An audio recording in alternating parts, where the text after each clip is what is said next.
എടാ ഒരു ഇൻട്രൊഡക്ഷൻ ഒക്കെ പറയണമല്ലോ. ആരെങ്കിലും ഒരാള് രതീഷ്, നീ ഒരു ഇൻട്രൊഡക്ഷൻ ഒക്കെ പറയടാ. ഉം. ചേട്ടാ അതിപ്പം അഭിനയിക്കാൻ പറയുന്ന മാതിരി ആയല്ലോ. എടാ നീ ഓക്കെ, അഭിനയ കൊലപതിയല്ലേ. നമുക്കിന്ന് നമുക്കിന്ന് സംസാരിക്കാൻ പോകുന്ന എടാ നീ ഫോർമൽ ആവണ്ട. നമ്മളെല്ലാരും വന്നിരിക്കുന്നത് ഹായ് സീമൻ, ഹായ് റാസി അങ്ങനെ പറഞ്ഞാ മതി. ഹായ് സീമ, അതൊക്കെ വേണോ? ഒന്നും വേണ്ട. അത് അങ്ങനല്ല. ഹായ് സീമൻ, സുഖം ഹായ്. തന്നെ.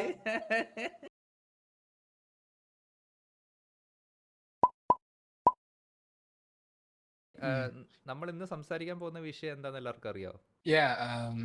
നമ്മള് ഗൗതം വാസുദേവ് മേനോന്റെ ഒരു സ്റ്റേറ്റ്മെന്റ് ഞാൻ ലേറ്റ്ലി ഇൻസ്റ്റാഗ്രാമിൽ കണ്ടായിരുന്നു. അപ്പൊ ഞാനത് എല്ലാവർക്കും അയച്ചിട്ട് പറഞ്ഞു, ഓക്കെ നമുക്ക് ഇതിനെ കുറിച്ച് എന്തെങ്കിലുമൊക്കെ പറയാം എന്ന് പറയുന്ന ഒരു ഐഡിയയിലാണ് എല്ലാരും വന്നിരിക്കുന്നത്. അതാണ് എന്റെ ഒരു ബേസിക്. പിന്നെ ഒരാഴ്ചയായിട്ട് എന്നോട് വാഴ സിനിമ കാണാൻ പറഞ്ഞു. അപ്പൊ ആ സിനിമയെ പറ്റിയിട്ടും സംസാരിക്കും എന്ന് എനിക്കറിയാം. പക്ഷെ ആ സിനിമ ഞാൻ ഫുള്ള് കണ്ടിട്ടില്ല. ബേസിക്കലി ഞാൻ ഇന്നലെ രാത്രിയാണ് കാണാതിരുന്നത്. ആ കാണാതിരുന്നിട്ട് ഒരു കാൽ ഭാഗം മാത്രമേ കണ്ടിട്ടുള്ളൂ. ഞാൻ ഫുള്ള് മൂവി കണ്ട് എന്നിട്ട് ഒരു എക്സ്പ്ലനേഷൻ പ്രതീക്ഷ മാനിയും തന്ന്. അത് കഴിഞ്ഞിട്ടാണ് എനിക്ക് ചില ബൾബുകളൊക്കെ കത്തിയത്. ഇവൻ മൊത്തം സിനിമ കണ്ടിട്ട് എന്റെ അടുത്തൊന്ന് പറയാ, ഇതിനകത്ത് ജാതിയൊക്കെ ഉണ്ടോന്ന്. ഇവൻ ഗൗതം വാസുദേവനെ കടത്തി വിട്ടിരിക്കുക. പുള്ളിക്ക് ഈ സിനിമ കണ്ടത് ജാതി കണ്ടതാണ് പ്രശ്നം. ഒരു പ്രശ്നമില്ല. മാനു പ്രതീക്ഷ എന്നെ വോക്കാക്കി. അല്ല, ആദ്യം നമുക്ക് ഗൗതം വാസുദേവ് മേനോൻ പറഞ്ഞ എന്താന്ന് നോക്കാം. The division among people in terms of caste and ஒரு இந்த ஜாதி இந்த மாதிரி விஷயங்கள் அதை கதையை எடுத்து சொல்லி அது இன்னைக்கு இல்லைன்னு தெரிஞ்சு அதை 80s 90s செட் பண்ணி படம் பண்றது அதுல எனக்கு அவ்வளவா உடன்பாடு இல்லாம இருக்கு. It's getting to be a bit too much நமக்கு எனக்கு தோணுது. So these are not the stories that we are looking for. Those are, I don't think those stories need to be told anymore. வேண்டியதில்லைன்னு தோணுது எனக்கு. இன்னைக்கு அதை set பண்ணவும் முடியாதனால தான் இது நம்ம பழசா எடுத்து பண்ணிட்டு இருக்கோம். இது 80s நடந்தது, 90s இந்த மாதிரி நடந்துச்சு. இன்னைக்கு ஒரு கதை நம்மளால அதே ഫീൽഡിൽ சொல்ல முடியாது. ஏன்னா nobody wants that. Gautam Vasudev Menon പറയുന്നത് ബേസിക്കലി ഓൺഗോയിങ് ഡിവിഷൻ, ആളുകൾ തമ്മിലുള്ള കാസ്റ്റ് ബേസ്ഡ് ഡിവിഷൻസ് ഇപ്പോൾ കാണിക്കേണ്ട ആവശ്യമില്ല. അതായത് ഇപ്പോൾ പല സിനിമകൾ ഇറങ്ങുന്നുണ്ട്, പലതും 80s അന്നക്കാലത്ത് 80s 90s ഒക്കെയുള്ള കോണ്ടെക്സ്റ്റിലാണ് ഈ കഥകൾ പറയുന്നത്. അതൊക്കെ പണ്ടത്തെ കാര്യങ്ങളാണ്. അത്തരം കഥകൾ ഇന്ന് പറയേണ്ട ആവശ്യമില്ല. ഇന്നുള്ള ദിവസങ്ങളിൽ ഇന്നുള്ള റിയാലിറ്റി മനസ്സിലാക്കാതെയുള്ള അന്നുള്ള കാര്യങ്ങൾ പറയുന്നത് ഒരു ലാക്ക് ഓഫ് ഇൻട്രസ്റ്റ് ആണ് എന്നാണ് വാസുദേവ് പറയുന്നത്. ഇപ്പം അങ്ങനത്തെ പ്രശ്നങ്ങളൊന്നും ഇല്ല എന്നൊക്കെയാണ് ആ പുള്ളി പറഞ്ഞതിൻ്റെ അർത്ഥം. ഇപ്പം അങ്ങനത്തെ പ്രശ്നങ്ങളൊന്നും ഇല്ല, ഇതൊക്കെ ഡിവിഷൻസ് ആണ്, ഇതൊക്കെ ഇല്ലാതായി എന്നുള്ള രീതിയിലാണ് പുള്ളി പറഞ്ഞു വയ്ക്കുന്നത്. എക്സ്പ്ലിസിറ്റ്ലി ഈ സ്റ്റേറ്റ്മെൻറ്റ്സ് അല്ലെങ്കിലും പുള്ളി വയ്ക്കുന്ന ഐഡിയ അതാണ്.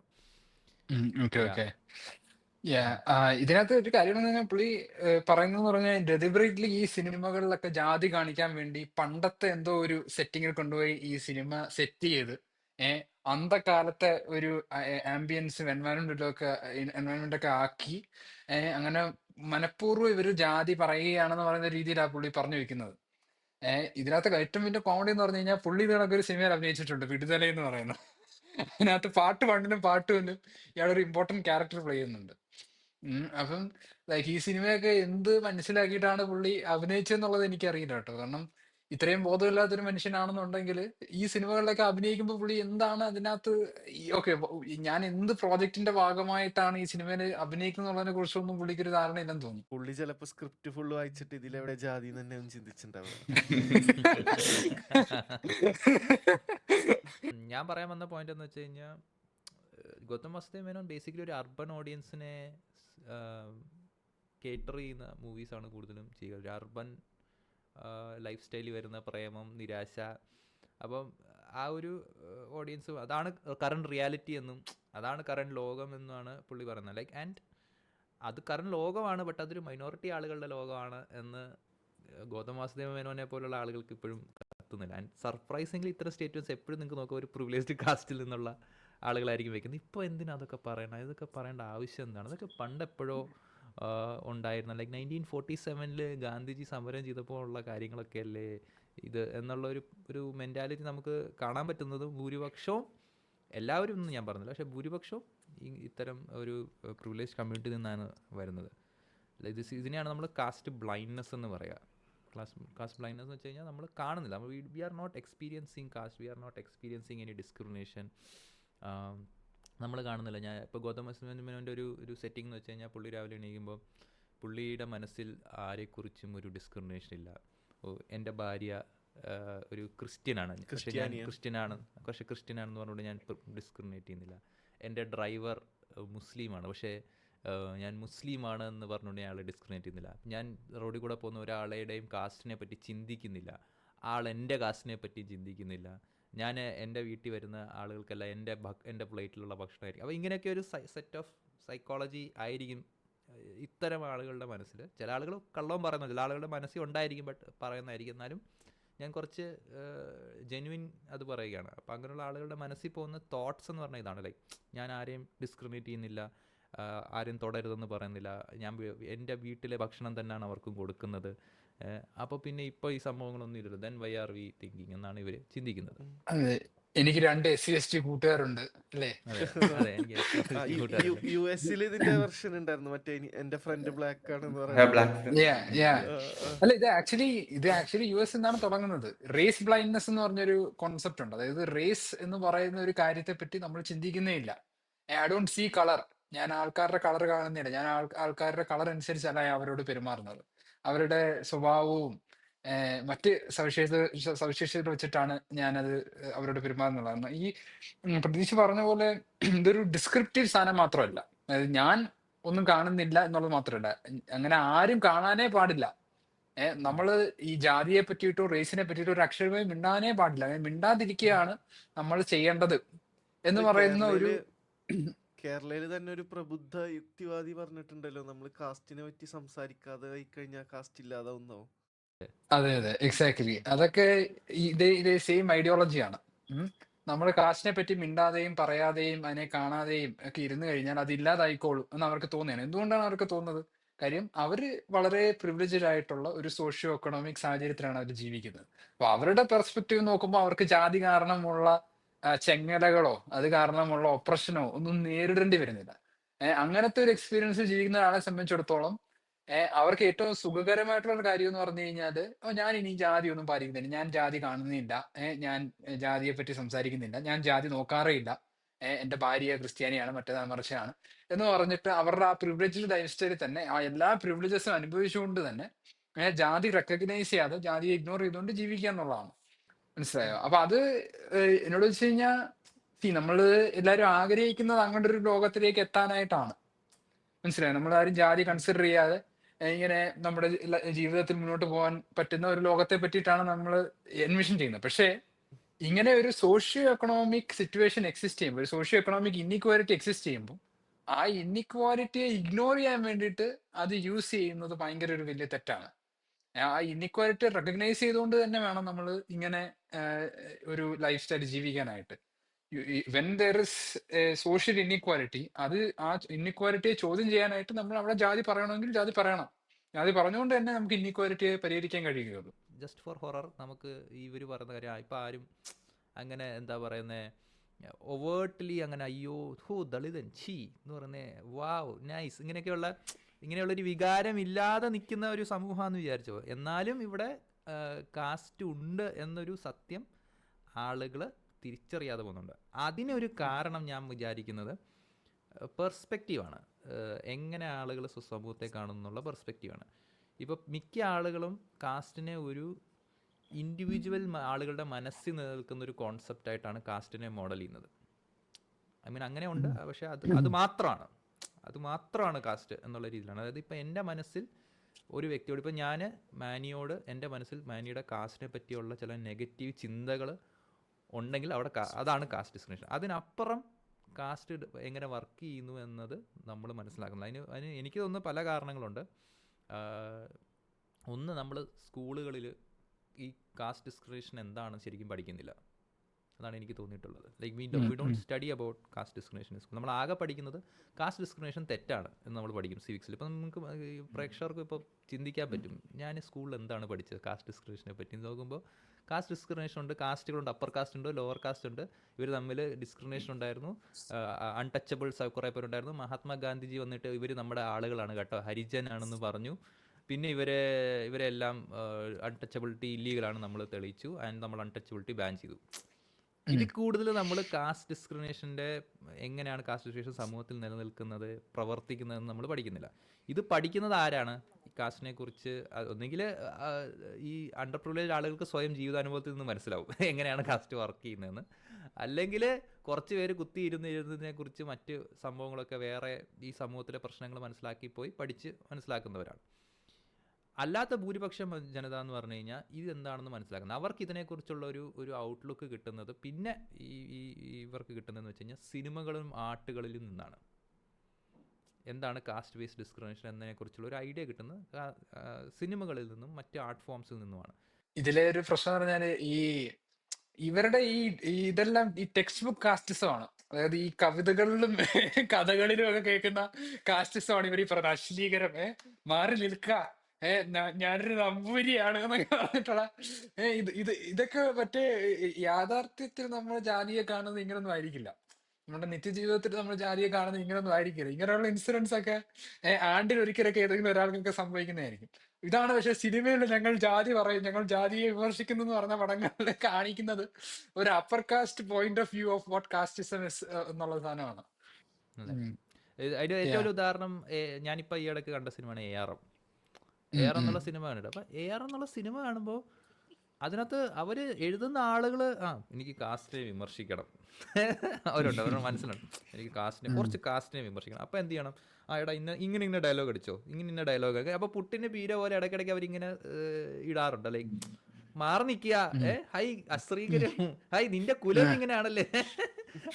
അപ്പോൾ ദിസ് ഇസ് അപ്പോൾ ഈ ഒരു ഐഡിയ ഓഫ് കാസ്റ്റ് ആണ് ആളുകൾക്ക് കിട്ടുന്നത്.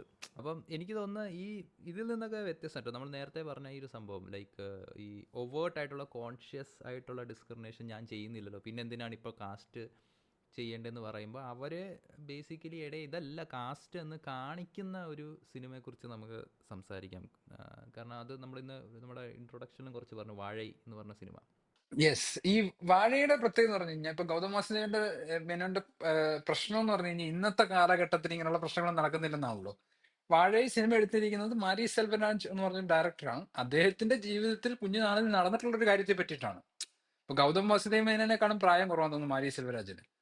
അപ്പൊ അയാളെക്കാൾ റീസെന്റ് ആയിട്ടുള്ള സ്റ്റോറിയാണ് ഈ പറയുന്ന മാരി സെൽവരാജിന്റെ ഈ കഥ എന്ന് പറയുന്നത്. അപ്പൊ ഈ പണ്ടത്തെ സിനിമയാണ് അയാൾക്ക് പ്രശ്നം എന്നുണ്ടെങ്കിൽ ഈ ഇടയ്ക്ക് ഒരു കണ്ടംപററി ആയിട്ടുള്ള ഒരു ഡയറക്ടറിന്റെ ജീവിതത്തിൽ സംഭവിച്ചിട്ടുള്ള ഒരു കഥയെ പറ്റി പറയുമ്പോൾ അയാൾക്ക് എന്തെങ്കിലും പ്രശ്നം ഉണ്ടാകുമോ എനിക്കറിയില്ല. അവിടെ ഇപ്പം പണ്ടത്തെ ഈ നമുക്ക് അൺറിലേറ്റബിൾ ആയിട്ടുള്ള ഒരു കാര്യത്തെ പറ്റി സംസാരിക്കുന്നതാണോ അതോ കാസ്റ്റ് പ്രിവിലേജിനെ പറ്റിയിട്ട് നമ്മൾ സംസാരിക്കുന്നതാണോ പ്രശ്നം എന്നുള്ള ഒരു ചോദ്യം വരുന്നുണ്ട്. ഓഡിയൻസിന്റെ ഇതിൽ സ്പോയിലേഴ്സ് കാണും. അപ്പോൾ നിങ്ങൾ സിനിമ കണ്ടിട്ടില്ലെങ്കിൽ നിങ്ങൾ സിനിമ കാണുക. ഇനി സിനിമ ഞങ്ങൾ കഥ പറഞ്ഞ് സ്പോയിൽ ചെയ്തെന്ന് പറയുന്നത്, പക്ഷേ ഇതിൽ ത്രില്ലിംഗ് ആയിട്ടൊന്നുമില്ല. ഇതൊരു എന്നോട് വെച്ച് കഴിഞ്ഞാൽ കാസ്റ്റ് എങ്ങനെ പ്രവർത്തിക്കുന്നു എന്ന് കൃത്യമായിട്ട് പറഞ്ഞു വയ്ക്കുന്ന ഒരു സിനിമയാണ്. ഞാൻ ഈ സിനിമ ആക്ച്വലി മാനി എന്നോട് കാണാൻ പറഞ്ഞു. ഞാൻ അതിനെക്കുറിച്ച് എൻ്റെ അഭിപ്രായം പറയുന്നതിന് മുമ്പ് സീമാൻ പറയട്ടെ. സീമാന് നമ്മളെല്ലാവരും ഈ മൂവി സജസ്റ്റ് ചെയ്ത്, എന്താണ് വാഴൈ സിനിമയെക്കുറിച്ച് സീമാൻ്റെ?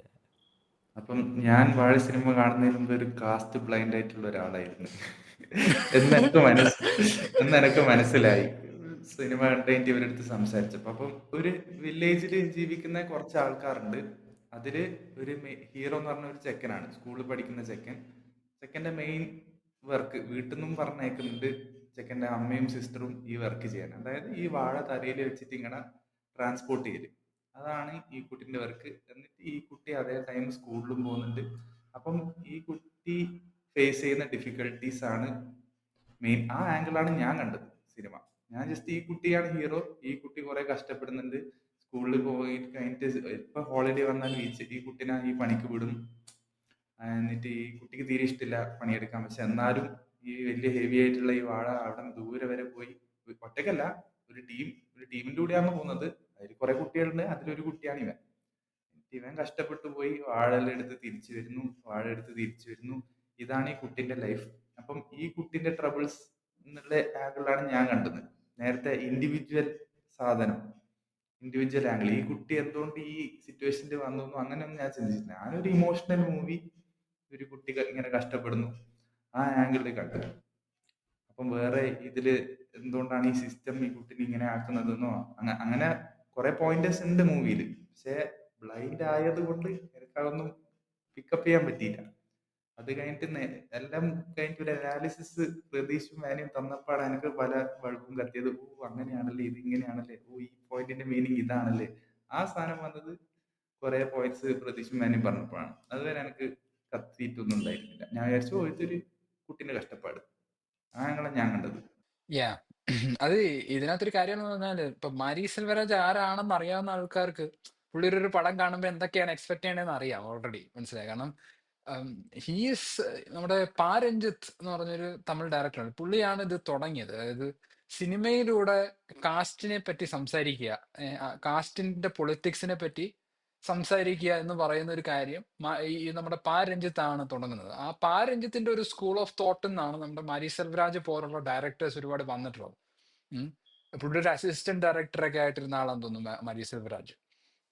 അപ്പം പുള്ളി ഒരു പ്രോപ്പർ അംബേദ്കറൈറ്റ് പെരിയറൈറ്റ് ഒക്കെ ആയിട്ടുള്ള ഒരു രാഷ്ട്രീയം പറയുന്ന ഒരാളാണ് എന്ന് നമുക്കറിയാം. പുള്ളിയുടെ ഒരു സിനിമ എന്ന് പറഞ്ഞു കഴിഞ്ഞാൽ ഒരു lower caste perspective on society, ഒരു lower caste politics, Ambedkarite politics communicate ചെയ്യുന്ന ഒരു സിനിമ ആയിരിക്കും എന്നുള്ളത് നമുക്ക് ഓൾറെഡി അറിയാവുന്ന ഒരു സംഗതിയാണ്.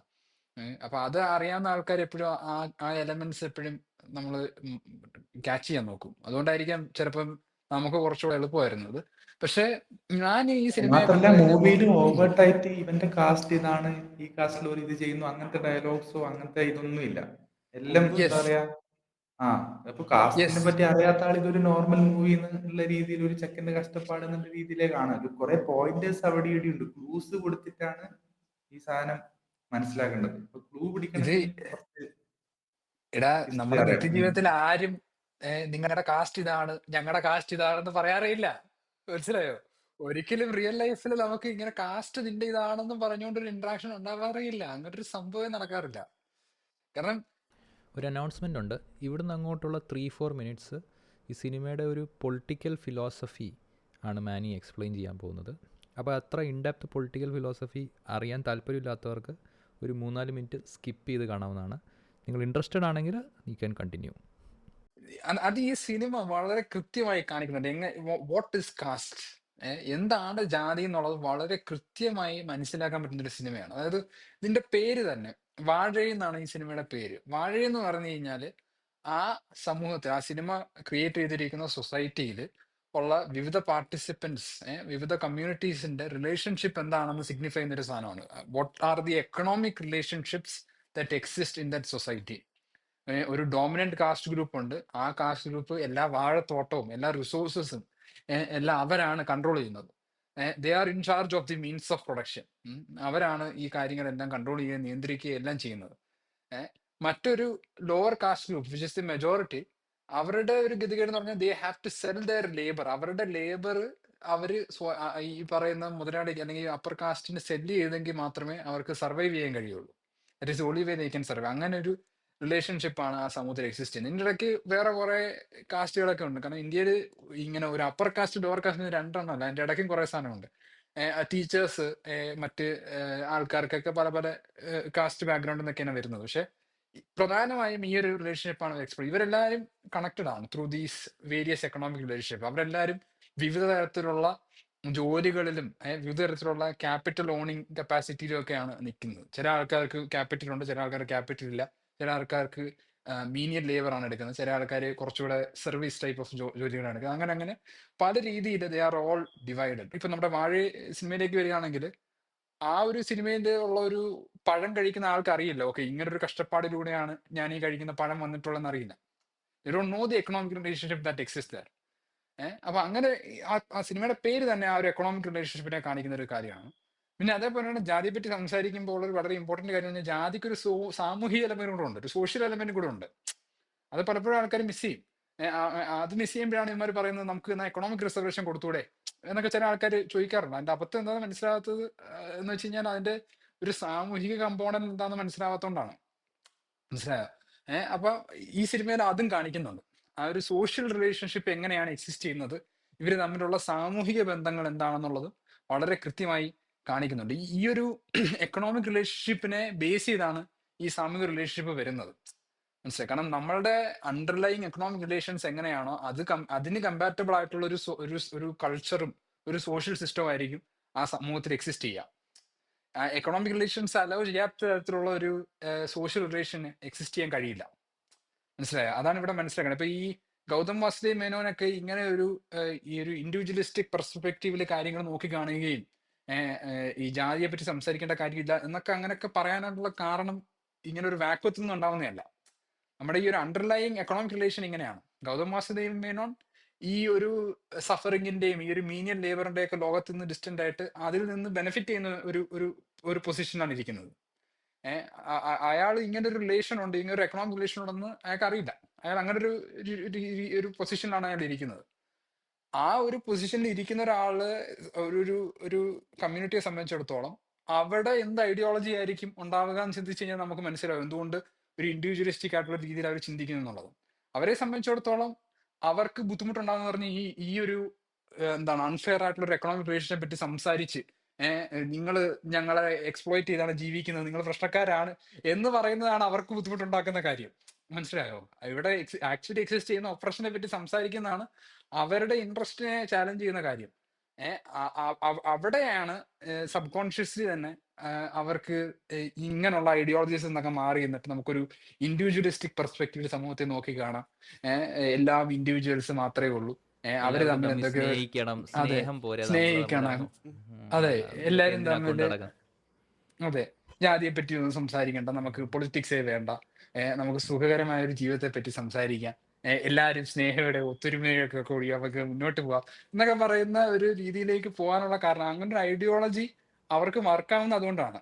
ഇതേ ഐഡിയോളജി നിങ്ങളൊരു ലോവർ കാസ്റ്റ് ആളുടെ അടുത്ത് കൊണ്ടുപോയി പ്ലേസ് ചെയ്ത് കഴിഞ്ഞാൽ ബിക്കോസ് ദേ ആർ ആ ഒരു എക്കണോമിക് റിലേഷന്റെ കാര്യത്തിൽ അവർ താഴെ ഇരിക്കുന്നുണ്ട്, അവർക്ക് ഒരിക്കലും അത് കമ്പാറ്റബിൾ ആയിരിക്കില്ല. മനസ്സിലായില്ലേ? അതാണ് ഇവിടെ വ്യത്യാസം എന്ന് പറയുന്നത്. That is the reason why Ranjith caste പറഞ്ഞു, ജാതി പറയണം, പറഞ്ഞേ സിനിമ ചെയ്യാൻ പാടുള്ളൂ എന്ന് പറയുന്നതും ഗൗതം വാസുദേവ് മേനോൻ ജാതി പറയണ്ട എന്ന് പറഞ്ഞ് സിനിമ ചെയ്യുന്നത്. അതാണ് ഇവിടുത്തെ വ്യത്യാസം.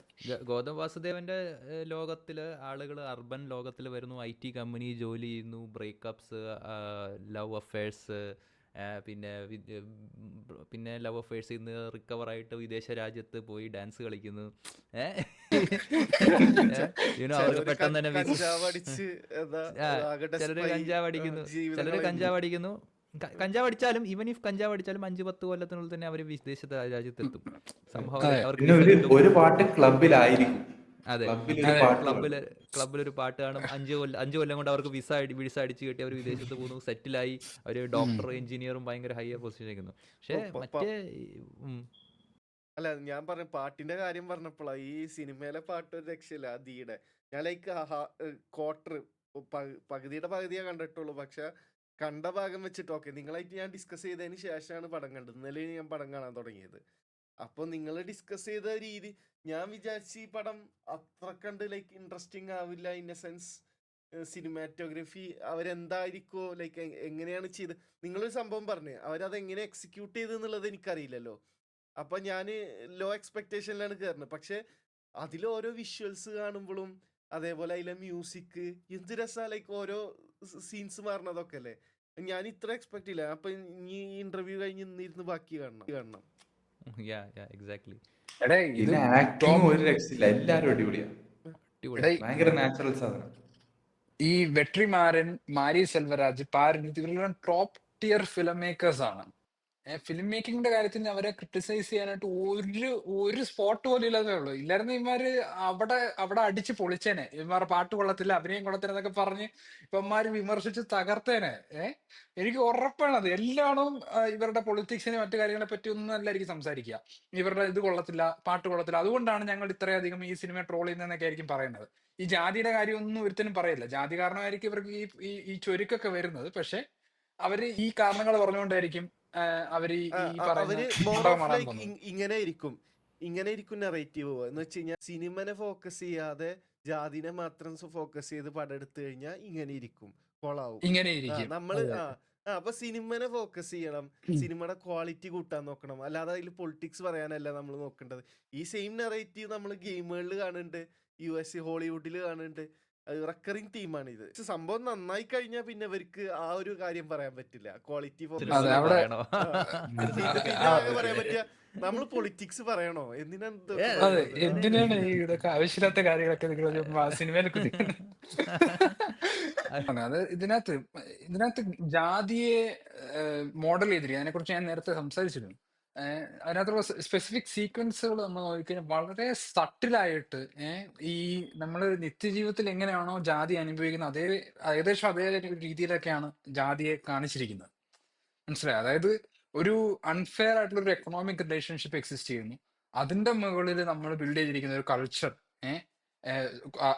ആ ഒരു കൾച്ചറിൽ ഈ വിവിധ ഗ്രൂപ്പുകൾ തമ്മിലുള്ള സോഷ്യൽ റിലേഷൻഷിപ്പ് എങ്ങനെയാണ് ഓർഗനൈസ് ചെയ്തിരിക്കുന്നത് എന്നൊക്കെ ഉള്ള ഒരു എക്സ്പ്ലോറേഷൻ ആണ് ഈ സിനിമയിൽ ബേസിക്കലി നടത്തുന്നത്. ഇപ്പൊ അതിനകത്ത് ഒരു സോങ് സീക്വൻസ് ഉണ്ട്, ആദ്യത്തെ ഒരു സോങ് സീക്വൻസ് ആണ്. അപ്പം ഇതിന് ആ ഒരു സോങ് സീക്വൻസിൽ കാണിക്കുന്നത് ഈ രണ്ട് പയ്യന്മാര് ഈ വാഴയൊക്കെ പൊക്കി പിടിച്ച് ഇങ്ങനെ പണിക്ക് പോകുന്നു. അങ്ങനെ ഇവന്മാരുടെ കഷ്ടപ്പാടാണ് ആ സോങ്ങിൽ കാണിക്കുന്നത്. അതിനകത്ത് ഒരു ഷോട്ട് ഉണ്ട്. ഒരു ഷോട്ടിൽ ഈ രണ്ട് കുട്ടികൾ ക്ലാസ് റൂമിൽ ഇരിക്കുകയാണ്. അപ്പൊ ക്ലാസ് റൂമിൽ ഇരിക്കുന്ന സമയത്ത് ഇമാരുടെ തലയിൽ വാഴ ഇരിപ്പുണ്ട്. ബാക്കി പിള്ളേരെല്ലാം പഠിച്ചുകൊണ്ടിരിക്കുക, എന്തോ എഴുതിക്കൊണ്ടിരിക്കുകയാണ്. അപ്പൊ അത് കാണിക്കുന്നു പറഞ്ഞു കഴിഞ്ഞാല്, ഇപ്പം ഒരു ക്ലാസ് റൂം എടുത്തു കഴിഞ്ഞാൽ ആ ക്ലാസ് റൂമിലുള്ള എല്ലാ കുട്ടികളും വിവിധ എക്കണോമിക് റിലേഷൻഷിപ്പ് വഴി ബന്ധപ്പെട്ടിരിക്കുന്നുണ്ട്. അത് നമ്മൾ കാണുന്നില്ല. നമ്മുടെ ഓരോ ദിവസം നമ്മൾ ഒരു ക്ലാസ് റൂമിൽ പോകുന്ന സമയത്ത് ഈ കുട്ടികളൊക്കെ ഏത് എക്കണോമിക് റിലേഷൻ വഴിയാണ് ബന്ധപ്പെട്ടിരിക്കുന്നത് നമ്മൾ ചിന്തിക്കുന്നില്ല, കാണുന്നില്ല, നമ്മൾ മനസ്സിലാക്കുന്നില്ല. അതിനെയാണ് ബേസിക്കലി ആ ഒരു ഷോർട്ട് കൊണ്ട് കാണിക്കുന്നത്. അതായത് ഈ ഒരു എന്താണ് ഒരു അണ്ടർ പ്രിവിലേജ്ഡ് ആയിട്ടുള്ള ഒരു എക്കണോമിക് ബാക്ക്ഗ്രൗണ്ടിൽ നിന്ന് വരുന്ന ഈ ഒരു ലോവർ കാസ്റ്റ് ബാക്ക്ഗ്രൗണ്ടിൽ നിന്ന് വരുന്ന ഒരു കുട്ടികളെ സംബന്ധിച്ചിടത്തോളം അവർ ക്ലാസ് റൂമിൽ ഇരിക്കുന്ന സമയത്ത് അവരുടെ വിഷമം എന്ന് പറഞ്ഞു കഴിഞ്ഞാൽ ഇനി അടുത്ത ആഴ്ച വാഴ ചുമക്കാൻ പോണമല്ലോ, ഇത് ചുമന്നതിന്റെ വേദനയും ബുദ്ധിമുട്ടിനെ പറ്റിയിട്ടൊക്കെയാണ് അവർ ചിന്തിക്കുന്നത്. അത് ചുമന്നതിന്റെ ക്ഷീണത്തിലൊക്കെയാണ് അവർ ക്ലാസ്സിൽ വന്നിരിക്കുന്നത്. മനസ്സിലായോ? പക്ഷെ ഈ ഒരു പ്രശ്നം ഈ ബാക്കിയുള്ള കുട്ടികൾക്കില്ല. ബാക്കിയുള്ള കുട്ടികളെ സംബന്ധിച്ചിടത്തോളം അവർ പഠിക്കാനായിട്ട് വരുന്നത്, അച്ഛനും അമ്മയും സ്കൂളിൽ പറഞ്ഞു വിട്ടിരിക്കുന്നു, തള്ളി വിട്ടിരിക്കുകയാണ്. അപ്പൊ അങ്ങനെ സ്കൂളിൽ പോയി പഠിക്കാൻ വേണ്ടിയിട്ടാണ് ബാക്കിയുള്ള കുട്ടികൾ വരുന്നത്. അതാണ് ഈ ഒരു എക്കണോമിക് റിലേഷൻഷിപ്പിൽ വിവിധ പൊസിഷനിൽ നിൽക്കുമ്പോൾ ആൾക്കാർക്ക് ഉണ്ടാവുന്ന അനുഭവത്തിലുള്ള വ്യത്യാസം എന്ന് പറഞ്ഞു കഴിഞ്ഞാൽ അത് ആ പാട്ടിൽ വളരെ ഒരു ഒറ്റ ഷോട്ടിലാണ് അത് ഇത്തരം കാര്യങ്ങൾ പറഞ്ഞു വെച്ചേക്കുന്നത്. പിന്നെ മാത്രമല്ല, ഈ കുട്ടി പലതവണ സിനിമയുടെ ഭാഗത്ത് പലതവണയായിട്ട് ഇവൻ കിടന്ന് മുള്ളുന്നതായിട്ട് കാണിക്കുന്നുണ്ട്. കിടന്നുറങ്ങുന്ന സമയത്ത് മുള്ളുന്നതായിട്ട് കാണിക്കുന്നുണ്ട്. അത് ഇവൻ ഈ വാഴ പൊക്കാൻ പോയി ക്ഷീണിച്ച് ആണ് പിറ്റേ ദിവസം ഒന്ന് കിടന്നുറങ്ങുന്നത്. മനസ്സിലായോ? അപ്പൊ ആ ഒരു ക്ഷീണത്തെയാണ് അത് കാണിക്കുന്നത്. അപ്പം ഇവൻ ടയേർഡാണ്, ക്ഷീണിച്ചിരിക്കുകയാണ്, അയ്യോ അയ്യേ പത്തോ എന്ന് പറയുന്ന സംഭവം അല്ല. അത് വളരെ സട്ടിലായിട്ടാണ് ഈ how tired this child is, ഈ ചൈൽഡ് ലേബർ കാരണം ഈ കുട്ടിയുടെ അവസ്ഥ എന്താണെന്നുള്ളത് വളരെ സട്ടിലായിട്ട് അവർ പറയുന്നത്. മാത്രമല്ല, ഇതില് ടീച്ചേഴ്സിന്റെ ഒരു ഇന്ററാക്ഷൻ ഉണ്ട്. ഇപ്പം നമ്മൾ മനസ്സിലാക്കേണ്ട കാര്യം ഇതൊരു ഈ ഒരു എക്കണോമിക് റിലേഷൻഷിപ്പിൽ വേണം നമ്മളിത് മനസ്സിലാക്കാൻ. ഈ ടീച്ചേഴ്സും സ്റ്റുഡൻസും തമ്മിലുള്ള ഇന്ററാക്ഷൻ എങ്ങനെയാണെന്നുള്ളത്. ടീച്ചേഴ്സ് എല്ലാം ഒരു കുറച്ചുകൂടെ സർവീസ് ടൈപ്പ് ഓഫ് ജോബും ആ ഒരു കാസ്റ്റ് ബാക്ക്ഗ്രൗണ്ടിൽ നിന്നൊക്കെ വരുന്ന ആൾക്കാരാണ്. അവരുടെ ജാതിയിലുള്ള ഒട്ടുമിക്ക ആൾക്കാരും ഇത്തരത്തിലുള്ള എന്തെങ്കിലും ടീച്ചറോ അല്ലെങ്കിൽ എന്തെങ്കിലും ഗവൺമെന്റ് ഓഫീസിലോ ഒക്കെ ജോലി ചെയ്യുന്ന ആൾക്കാരായിരിക്കും. അപ്പൊ അവർ ആ ഒരു എക്കണോമിക് ബാക്ക്ഗ്രൗണ്ടിൽ നിന്നാണ് വരുന്നത്. അവരുടെ ഒരു എക്കണോമിക് ഗ്രൂപ്പ് എന്ന് പറയുന്നത് അങ്ങനെയാണ്. അപ്പൊ ഈ ഒരു അണ്ടർ പ്രിവിലേജ്ഡ് ലോവർ കാസ്റ്റ് ബാക്ക്ഗ്രൗണ്ടിൽ നിന്ന് വരുന്ന ആൾക്കാരുടെ ജീവിതം എന്താണ്, അവരെന്താണ്, അവരുടെ അനുഭവങ്ങൾ എന്താണ് എന്നുള്ള കാര്യങ്ങളെ പറ്റി ഇവർക്ക് ആർക്കും അറിയില്ല. മനസ്സിലായോ? അപ്പൊ ഈ കുട്ടികള് ക്ലാസ്സിൽ വരുന്ന സമയത്ത് ഒരു ടീച്ചർ എന്തോ ഇവന്മാര് ബഹളം വെക്കുകയോ പാട്ട് പാടുകയോ എന്തോ ചെയ്യുന്ന സമയത്ത് അവൻ വഴക്ക് പറയുമ്പോ ഈ പറയുന്ന ഇതാണ്, നീയൊക്കെ വാഴ ചുമക്കാൻ പോയിട്ട് നിനക്കൊക്കെ അഹങ്കാരത്തിനൊരു കുറവില്ലടാ എന്ന് പറയും. മനസ്സിലായോ? ഒരു ടീച്ചർ വഴക്കറിയാണ്. അതേപോലെ ഒരു ടീച്ചർ അപ്രീഷിയേറ്റ് ചെയ്യുന്നുണ്ട്. ഈ കുട്ടി ക്ലാസ്സിൽ ഫസ്റ്റ് ആണ്, ഏറ്റവും കൂടുതൽ മാർക്ക് വാങ്ങിച്ച കുട്ടിയാണ്, ഹീറോ എന്ന് പറയുന്ന കുട്ടി. അപ്പൊ അവൻ നല്ല മാർക്ക് വാങ്ങിക്കുമ്പോഴും ടീച്ചർ നിന്നെ പറ്റി എന്റെ കഴുത്ത് ഇങ്ങനെ എന്തോ ഒരു പ്രശ്നം ഉണ്ടല്ലോ ചോദിക്കുമ്പോൾ അവൻ പറയും ഞാൻ ഇങ്ങനെ വാഴ നോക്കാൻ പോയതാണ് കഴിഞ്ഞ ദിവസം, അതിന്റെയാണ് എന്ന് പറയുന്ന സമയത്ത് അവിടെ ടീച്ചർ പറയണം, ഇവരുടെ കമ്മ്യൂണിറ്റിയിലുള്ള ആൾക്കാരുടെ എത്ര പറഞ്ഞാലും മനസ്സിലാവില്ല. പിള്ളേരെ പണിക്ക് വിടുന്ന എത്ര പറഞ്ഞാൽ മനസ്സിലാവില്ല. ചോദിച്ചു കഴിഞ്ഞാൽ പിള്ളേരെ സ്കൂളിൽ വിടുന്നത് തന്നെ എത്ര വാഴ ഉണ്ടെന്ന് എണ്ണാൻ പഠിക്കാൻ വേണ്ടിയിട്ടാണ് സ്കൂളിൽ വിടുന്നതെന്നാണ് ഇവരുടെ കമ്മ്യൂണിറ്റിയിലുള്ള ആൾക്കാർ ന്യായം പറയുന്നത്. ഇവർക്കൊക്കെ നാണമില്ലേ എന്ന് പറയുന്ന ഒരു ചെറിയ കമന്റ് പാസ് ചെയ്തിട്ട് എല്ലാവരും കൈയടിക്കും, എല്ലാവരും നമ്മുടെ ശിവാനന്ദിന് വേണ്ടി കൈയടിക്കും എന്ന് പറഞ്ഞിട്ടാണ് അയാൾ ആ ടീച്ചർ അവിടെ ആ സ്റ്റേറ്റ്മെന്റ് എൻഡ് ചെയ്യുന്നത്. ഇതൊരു വളരെ ഇമ്പോർട്ടന്റ് ആയിട്ട് ഒരു സ്റ്റേറ്റ്മെന്റ് ആണ്. കാര്യം വെച്ചാൽ ഈ സിനിമയില് പിന്നീട് ഈ അമ്മയോട് തന്നെ ഇതേ ചോദ്യം ചേച്ചി ചോദിക്കുന്നുണ്ട്. അമ്മയോട് ഇതേ ചോദ്യം ഇവിടെ ഈ പയ്യനെ എന്തിനാണ് നമ്മുടെ ചെറുക്കനെ എന്തിനാണ് നീ ഈ പണിക്ക് വിടുന്നത്? അവൻ കുഞ്ഞല്ലേ? എന്ന് ഈ ചേച്ചി അമ്മയോട് ചോദിക്കുമ്പോൾ അമ്മ തിരിച്ചു പറയുന്ന മറുപടി എന്ന് പറയുന്നത് ഞാൻ ചത്തുപോയി കഴിഞ്ഞാ ഇപ്പൊ എന്റെ ഭർത്താവ് ഒരു ദിവസം ഈ കമ്മ്യൂണിസവും മറ്റേതൊക്കെ പറഞ്ഞ് നടന്നിട്ട് അയാൾ ഒരു ദിവസം ചത്തു. അയാൾ മരിച്ചതായിട്ടാണ് നമ്മൾ അറിയുന്നത്. എന്താണ് അതിന്റെ കാര്യം? ഇത് വളരെ സട്ടിലായിട്ടാണ് പറയുന്നത്. അയാൾ ആരോ കൊന്നതാണ്. ഏതോ കുറച്ച് ആൾക്കാർ ചേർന്ന് കൊന്നതാണ്. ഏഹ് അതെ, അങ്ങനെ മരിച്ചുപോയി. അതേപോലെ ഞാനും ഒരു ദിവസം വേണമെങ്കിൽ മരിച്ചു പോയേക്കാം. അപ്പൊ ഞാൻ ഇല്ലാത്ത ലോകത്തില് ഇവൻ ജീവിക്കണം എന്നുണ്ടെങ്കിൽ ഇവൻ ഈ പണി അറിഞ്ഞിരുന്നെങ്കിലേ പറ്റുകയുള്ളൂ.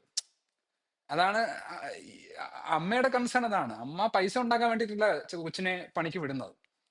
ഇത് ഈ രണ്ട് എക്കണോമിക് റിലേഷൻഷിപ്പിൽ തന്നെ ഈ ഈ ഈ ടീച്ചേഴ്സും ഈ കമ്മ്യൂണിറ്റിയിലുള്ള അമ്മയും എക്സിസ്റ്റ് ചെയ്യുമ്പോൾ ഇവർക്ക് ഈ പ്രശ്നങ്ങൾ മനസ്സിലാവില്ല. ഈ രണ്ട് കമ്മ്യൂണിറ്റി തമ്മിലുള്ള പ്രശ്നം എന്താണ്, ഇവർ അനുഭവിക്കുന്ന കാര്യങ്ങൾ എന്താണെന്ന് ഇവർക്ക് മനസ്സിലാവില്ല. കാരണം they don't see the economic relationship. മറ്റേ സൈഡിൽ എന്താണ് സംഭവിക്കുന്നത്, അവരുടെ ചിന്തകൾ എന്താണെന്നുള്ളതിനെ പറ്റി ഇവർ കൺസേൺഡ് അല്ല. ഇപ്പൊ ഈ ഗൗതം വാസുദേവനുണ്ട് അതേ പ്രശ്നമാണ് ഈ ടീച്ചേഴ്സിനുള്ളത്. മനസ്സിലായി? They are from A privileged background. അപ്പൊ അവർ ഈ അണ്ടർ പ്രിവിലേജ്ഡ് ആയിട്ടുള്ള ടീച്ചേഴ്സ് ബേസിക്കലി ടീച്ചേഴ്സിനെ ഒന്നും മോശമായിട്ടല്ല കാണിച്ചേക്കുന്നത്. ടീച്ചേഴ്സിനൊക്കെ നല്ല ടീച്ചേഴ്സാണ്. ഐ മീൻ നല്ല ടീച്ചേഴ്സാണ്. അവർക്ക് കാസ്റ്റ് ഡിസ്ക്രിമിനേഷൻ ഇല്ല, മനസ്സിൽ കാസ്റ്റ് ഡിസ്ക്രിമിനേഷൻ ഉള്ളതായിട്ട് അവർ കാണിക്കുന്നില്ല. പക്ഷേ എന്താണെന്ന് വെച്ച് കഴിഞ്ഞാൽ നിങ്ങൾ കാസ്റ്റ് കാണുന്നുണ്ടോ ഇല്ലയോ എന്നത് അവിടെ മാറ്റർ ചെയ്യുന്നില്ല. നിങ്ങൾ കോൺഷ്യസ്ലി കാസ്റ്റ് ചെയ്യുന്നുണ്ടോ ഇല്ലയോ എന്നത് അവിടെ മാറ്റർ ചെയ്യുന്നില്ല ഇവൻ്റെ ജീവിതത്തിൽ. കാരണം ഇവൻ്റെ പ്രശ്നങ്ങൾ മാറുന്നില്ല.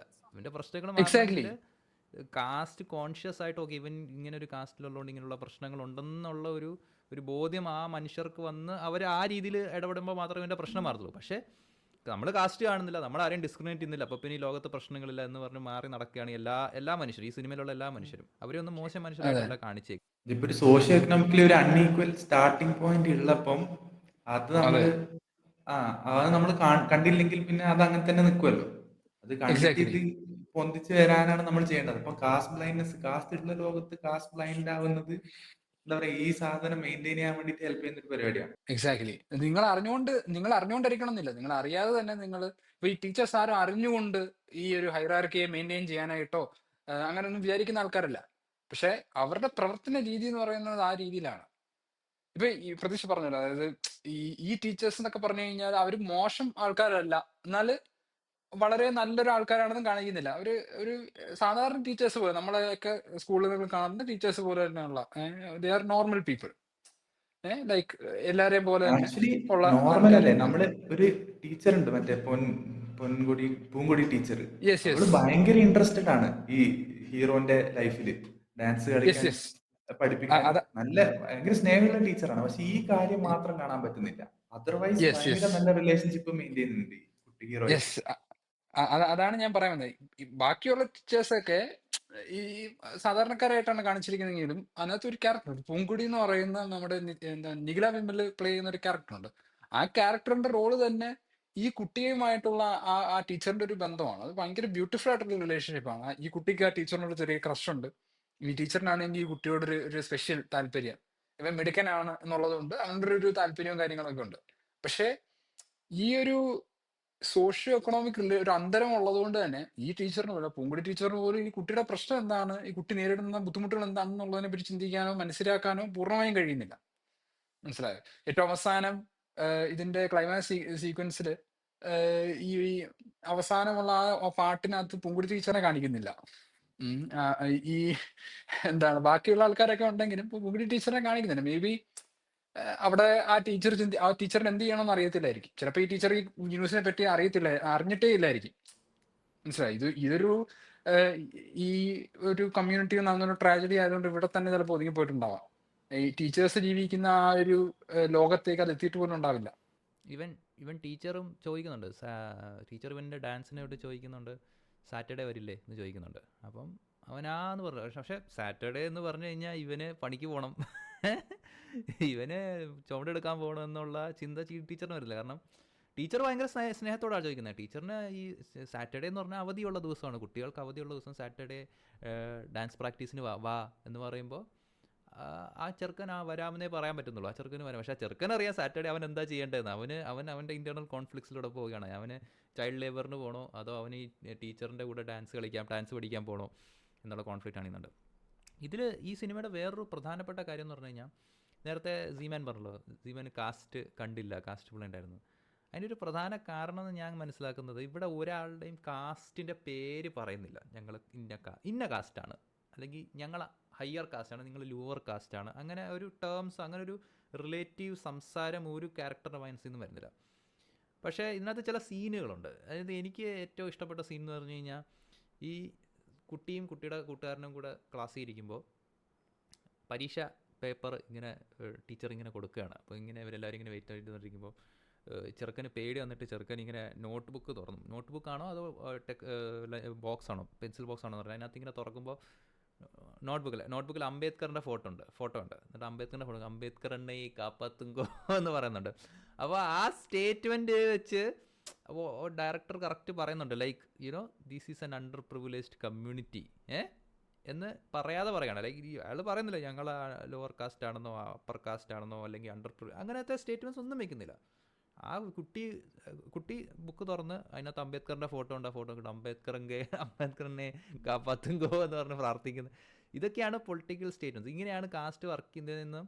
അപ്പോൾ അതൊരു കാസ്റ്റ് ഉണ്ട്, ഇവിടെ കാസ്റ്റ് പ്രോബ്ലം ഉണ്ടെന്നും ഇവരുടെ പ്രശ്നങ്ങൾ കാസ്റ്റ് ബേസ്ഡ് ആണെന്നും ഒരു കാസ്റ്റിൻ്റെ പേരെടുക്കാതെ പുള്ളി പറഞ്ഞു. ആൻഡ് ഈവൻ അവരുടെ പെട്ടികൾ തുറക്കുമ്പോൾ, വീട്ടിൽ അച്ഛൻ്റെ പെട്ടികളൊക്കെ തുറക്കുമ്പോൾ അതിനകത്ത് കമ്മ്യൂണിസ്റ്റ് നേതാക്കൾ, പിന്നെ ഇങ്ങനെയുള്ള ആളുകളുടെ ഒക്കെ കൊടി, നക്ഷത്രം, അതെ, ലെനിനോ സ്റ്റാലിനോ അങ്ങനെയുള്ളവരൊക്കെ.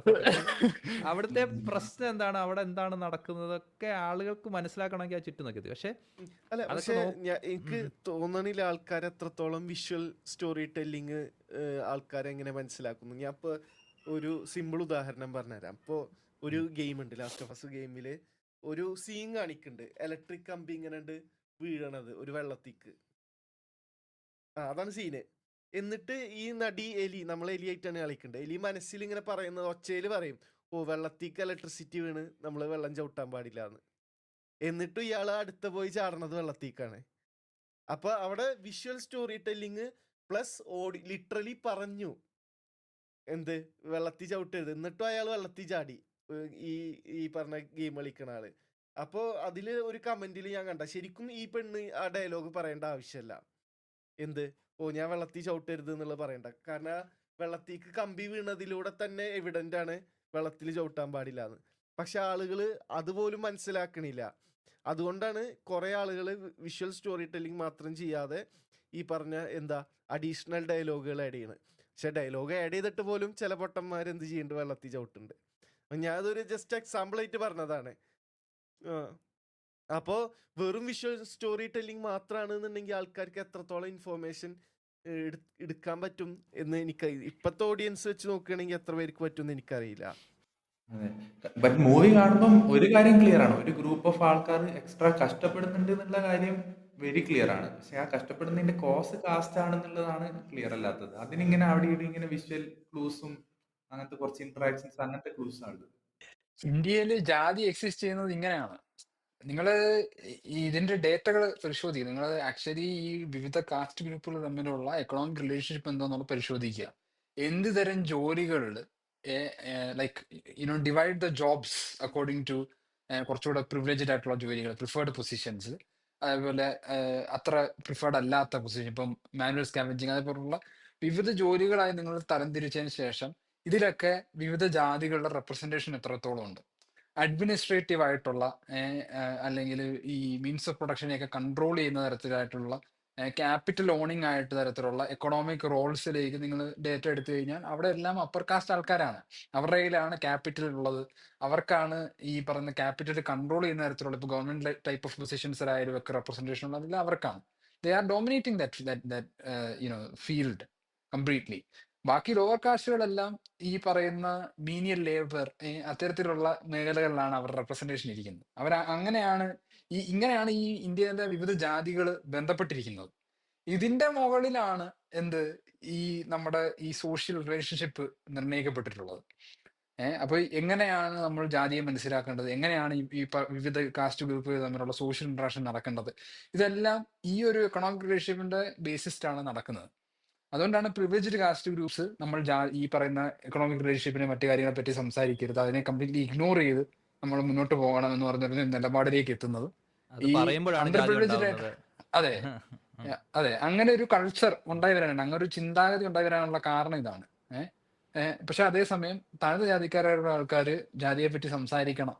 പാരന്റ്സിന്റെ ഒരു പവർഫുൾ സ്റ്റേറ്റ്മെന്റ് ആണ്, ജാതിയെ പറ്റി നമുക്ക് സംസാരിക്കണം, ഇവിടെ ഓരോ തെരുവിലും ജാതി ഉണ്ട് എന്ന് പറഞ്ഞൊരു പാരഞ്ചത്ത് ശുഭിതനാവുന്ന ഒരു കുറച്ച് ഇന്റർവ്യൂസും പരിപാടി വീഡിയോസും ഒക്കെ ഉണ്ട്. അപ്പം അവരങ്ങനെ ഒരു നിലപാടിലേക്ക് എത്തുന്നതിന്റെ വ്യത്യാസം ഇതുകൊണ്ടാണ്. ഈ ഒരു റിലേഷൻഷിപ്പിലാണ് വിവിധ കാസ്റ്റ് ഗ്രൂപ്പുകൾ ബന്ധപ്പെട്ടിരിക്കുന്നത്. ഞാൻ ദുബായ് കണ്ടിട്ടില്ല, അതുകൊണ്ട് ദുബായ് ഇല്ല എന്ന് പറയുന്ന മാതിരി. Yeah. സോ ഇതാണ്. അപ്പം ഗൗതം വാസുദേവ് മേനോന്റെ സ്റ്റേറ്റ്മെന്റ് കാണിക്കുന്നത് ബേസിക്കലി കാസ്റ്റ് വേസ് സിനിമകൾ ഇനി വരണമെന്നാണ്. Exactly. പറയുന്നത് ഗൗതം വാസുദേവ് പറയുന്നത് കാസ്റ്റ് വേസ് സിനിമകൾ ഇനി കൊണ്ടുവരുമെന്നല്ലോ. എക്സാക്ട്ലി അങ്ങനെ പറഞ്ഞുകൊണ്ട് തന്നെ നമുക്ക് മനസ്സിലാവുന്നുണ്ട് he doesn't know what is caste system. ഈ ലോകത്ത് അല്ലെങ്കിൽ ഇന്ത്യയിൽ നടക്കുന്ന കാസ്റ്റ് സിസ്റ്റം എന്താണെന്ന് മനസ്സിലാക്കാത്ത ഒരാൾ അങ്ങനെ പറഞ്ഞുകൊണ്ട് തന്നെ ഇത്തരം വാഴ പോലുള്ള സിനിമകളാണ് ആക്ച്വലി സിനിമകളുണ്ട്. കാരണം it is not just education, entertainment. അത് എൻ്റർടൈൻമെൻറ്റ് മാത്രമല്ല, സിനിമകൾ നമ്മുടെ പൊളിറ്റിക്കൽ സമൂഹം എന്താണെന്നുള്ള ഒരു ഐഡിയ നമുക്ക് തരുന്ന ഒരു നല്ലൊരു മീഡിയമാണ് സിനിമ. സിനിമയിൽ കൂടെ ഒരുപാട് മെസ്സേജസ് നമ്മുടെ കേരളത്തിൽ വന്നിട്ടുണ്ട്. ഇപ്പോൾ കേരളത്തിലുള്ള പൊളിറ്റിക്കൽ മൂവ്മെൻറ്റ്സ്, കാസ്റ്റിനെ കുറിച്ചുള്ള സംഭവങ്ങൾ, പ്രേമത്തെക്കുറിച്ചുള്ള വ്യൂസ്, സ്ത്രീധനത്തെക്കുറിച്ചുള്ള വ്യൂസ്, എല്ലാ സംഭവങ്ങളിലും നിങ്ങൾക്ക് സിനിമയുടെ ഇറങ്ങി. ഇപ്പം കേരളത്തിലൊരു ആൻറ്റി എന്താ പറയുക, സ്ത്രീധന ഒരു പരസ്യമായി നമ്മൾ സ്ത്രീധനം ചോദിക്കരുത് എന്നൊരു ഇമേജ് വന്നത് എങ്ങനെയാണ്? വെറുതെ വന്നതല്ല. നമ്മൾ സ്കൂളുകളിൽ എവിടെയെങ്കിലും സ്ത്രീധനത്തെക്കുറിച്ച് പഠിച്ചിട്ടുണ്ടോ? ഇല്ല. സിനിമകളിലൂടെ ഇങ്ങനെ, കാരണം സിനിമ നിങ്ങൾ നോക്കുകയാണെങ്കിൽ പഴയ എല്ലാ സിനിമകളിലും സ്ത്രീധനം ഒരു മോശമാണ്, സ്ത്രീധനം കാരണം ആളുകൾ കഷ്ടപ്പെടുന്നു, സ്ത്രീധനമാണ് പല മലയാള സിനിമകളുടെയും സെൻട്രൽ പോയിന്റ് എന്ന് പറഞ്ഞാൽ സ്ത്രീധനമാണ്. സ്ത്രീധനം കാരണം മരണം, സ്ത്രീധനം കാരണം പ്രേമം, സ്ത്രീധനം കാരണം പ്രേമ നൈരാശ്യം. അപ്പോൾ സ്ത്രീധനത്തെ ചുറ്റിപ്പറ്റി പറഞ്ഞ് കേരളത്തിലൊരു പുതിയ ജനത ഉണ്ടാക്കി സ്ത്രീധനം അങ്ങനെ ചോദിക്കുന്നത് തെറ്റാണ് എന്നുള്ള രീതിയിലേക്ക് മാറി. അതേമാതിരി തന്നെ എല്ലാ ഇപ്പം സന്ദേശം പോലുള്ള സിനിമകൾ പൊളിറ്റിക്സ് ഇങ്ങനെയാണ്. നമ്മുടെ ഇപ്പോഴത്തെ ഒരു പൊളിറ്റിക്കൽ ആളുകളുണ്ട്, രാഷ്ട്രീയമൊന്നും വേണ്ട, രാഷ്ട്രീയം നമ്മൾ ചെയ്യേണ്ട എന്നൊക്കെ ഉള്ളതിനെല്ലാം കാരണം ആ ഒരു സന്ദേശം പോലുള്ള പൊളിറ്റിക്കൽ മൂവീസിന് റോൾ പ്ലേ ചെയ്തിട്ടുണ്ട്. അപ്പോൾ സമൂഹത്തിലെ പൊളിറ്റിക്സിനെ സിനിമകൾ നല്ല രീതിയിൽ ഇൻഫ്ലുവൻസ് ചെയ്തിട്ടുണ്ട്. നീ മനസ്സിലാക്കേണ്ട കാര്യം, ആ കാലഘട്ടത്തിലുള്ള നായന്മാരുടെ പ്രശ്നമാണ് ഈ സ്ത്രീധനം. മനസ്സിലായോ? അവർക്ക് ഈ ഒരു സോഷ്യോ എക്കണോമിക് ഒരു രീതിയിൽ നമ്മൾ സമൂഹത്തെ കാണുമ്പോൾ നായന്മാരെ സംബന്ധിച്ചിടത്തോളം അവർ നേരിടുന്ന പ്രധാന പ്രശ്നം എന്ന് പറഞ്ഞു കഴിഞ്ഞാല് ഈ സ്ത്രീധനം കാരണം ഉണ്ടാകുന്ന പ്രശ്നമാണ്. അതൊരു റെക്കറിങ് തീമായിട്ട് എക്സിസ്റ്റ് ചെയ്യുന്നത്. സ്ത്രീധനം കാരണം കല്യാണം കഴിക്കാൻ പറ്റാത്ത എന്താ നായകന്മാര്, അങ്ങനെയൊക്കെയുള്ള കഥകൾ വരുന്നത്. അതേപോലെ ഈ പറയുന്ന അവരെ സംബന്ധിച്ചിടത്തോളം ഈ കാസ്റ്റ് ഹൈറാർക്കിയെ അംഗീകരിക്കാതെ അല്ലെങ്കിൽ ഇത്തരത്തിലുള്ള പ്രിവിലേജസിനെ അംഗീകരിക്കാതെ വളരെ ചില്ലായി നമുക്ക് പൊളിറ്റിക്സ് ഒന്നും പറയാതെ മുന്നോട്ട് പോകുന്നില്ലേ നല്ലത് എന്നൊക്കെ തോന്നാനുള്ള കാര്യം എന്നാണ്. അതുകൊണ്ടാണ് അവർ അങ്ങനെയുള്ള സിനിമകൾ എടുക്കുന്നത്. It all depends on your socio economic standing. അതാണ് നിങ്ങൾ എന്ത് ഐഡിയോളജി പറയുന്നത് എന്നുള്ളത് ഉൾപ്പെടെ നിങ്ങളുടെ സമൂഹം ആണ് നിർണ്ണയിക്കുന്നത്. നിങ്ങളുടെ സമൂഹം മറ്റ് സമുദായങ്ങളുമായിട്ട് വിവിധ എക്കണോമിക് ആൻഡ് സോഷ്യൽ റിലേഷൻഷിപ്പ് വഴി ബന്ധപ്പെട്ടിരിക്കുന്നു. അതിനനുസരിച്ചാണ് നിങ്ങളുടെ സമൂഹത്തിന്റെ ഐഡിയോളജിയും കൾച്ചറും എല്ലാം നിലനിൽക്കുന്നത്. ഞാൻ നേരത്തെ പറയാൻ വന്നത് ലൈക്ക് നമ്മളെ പല വിശ്വാസങ്ങളും ബേസിക്കലി ഷേപ്പ് ചെയ്യുന്നത് ഈ സിനിമകളാണ്. ഇപ്പോൾ ബയോളജി ഒന്നും കാര്യമായിട്ട് അറിയാത്തൊരു സാധാരണക്കാരനോട് പെണ്ണ് ഛർദ്ദിച്ച അതിനർത്ഥം എന്താന്ന് ചോദിച്ചു നോക്ക്. അപ്പൊ ആ ഒരു വിശ്വാസം എങ്ങനെ ഇത്ര അധികം മലയാളികളിൽ ഫോം ചെയ്യണത് എങ്ങനെ? നമ്മളെന്തായാലും സ്കൂളിൽ പഠിച്ചിട്ടൊന്നുമില്ല പെണ്ണ് ഛർദ്ദിച്ച ഇതാണ് അർത്ഥം എന്നുള്ളത്. പക്ഷെ അത് ഇങ്ങനെ റെക്കറിങ് തീമായിട്ട് പല സിനിമകളിലൂടെ കാണിക്കുമ്പോൾ നമ്മളതൊരു റിയാലിറ്റി ആണ് എന്നുള്ള രീതിയിൽ നമ്മൾ വിശ്വസിക്കുകയാണ്. അപ്പോൾ ബയോളജി അറിയാത്തവന് അതിനർത്ഥം ഇതാണ് എന്നുള്ള ഒരു കോറിലേഷൻ വരും.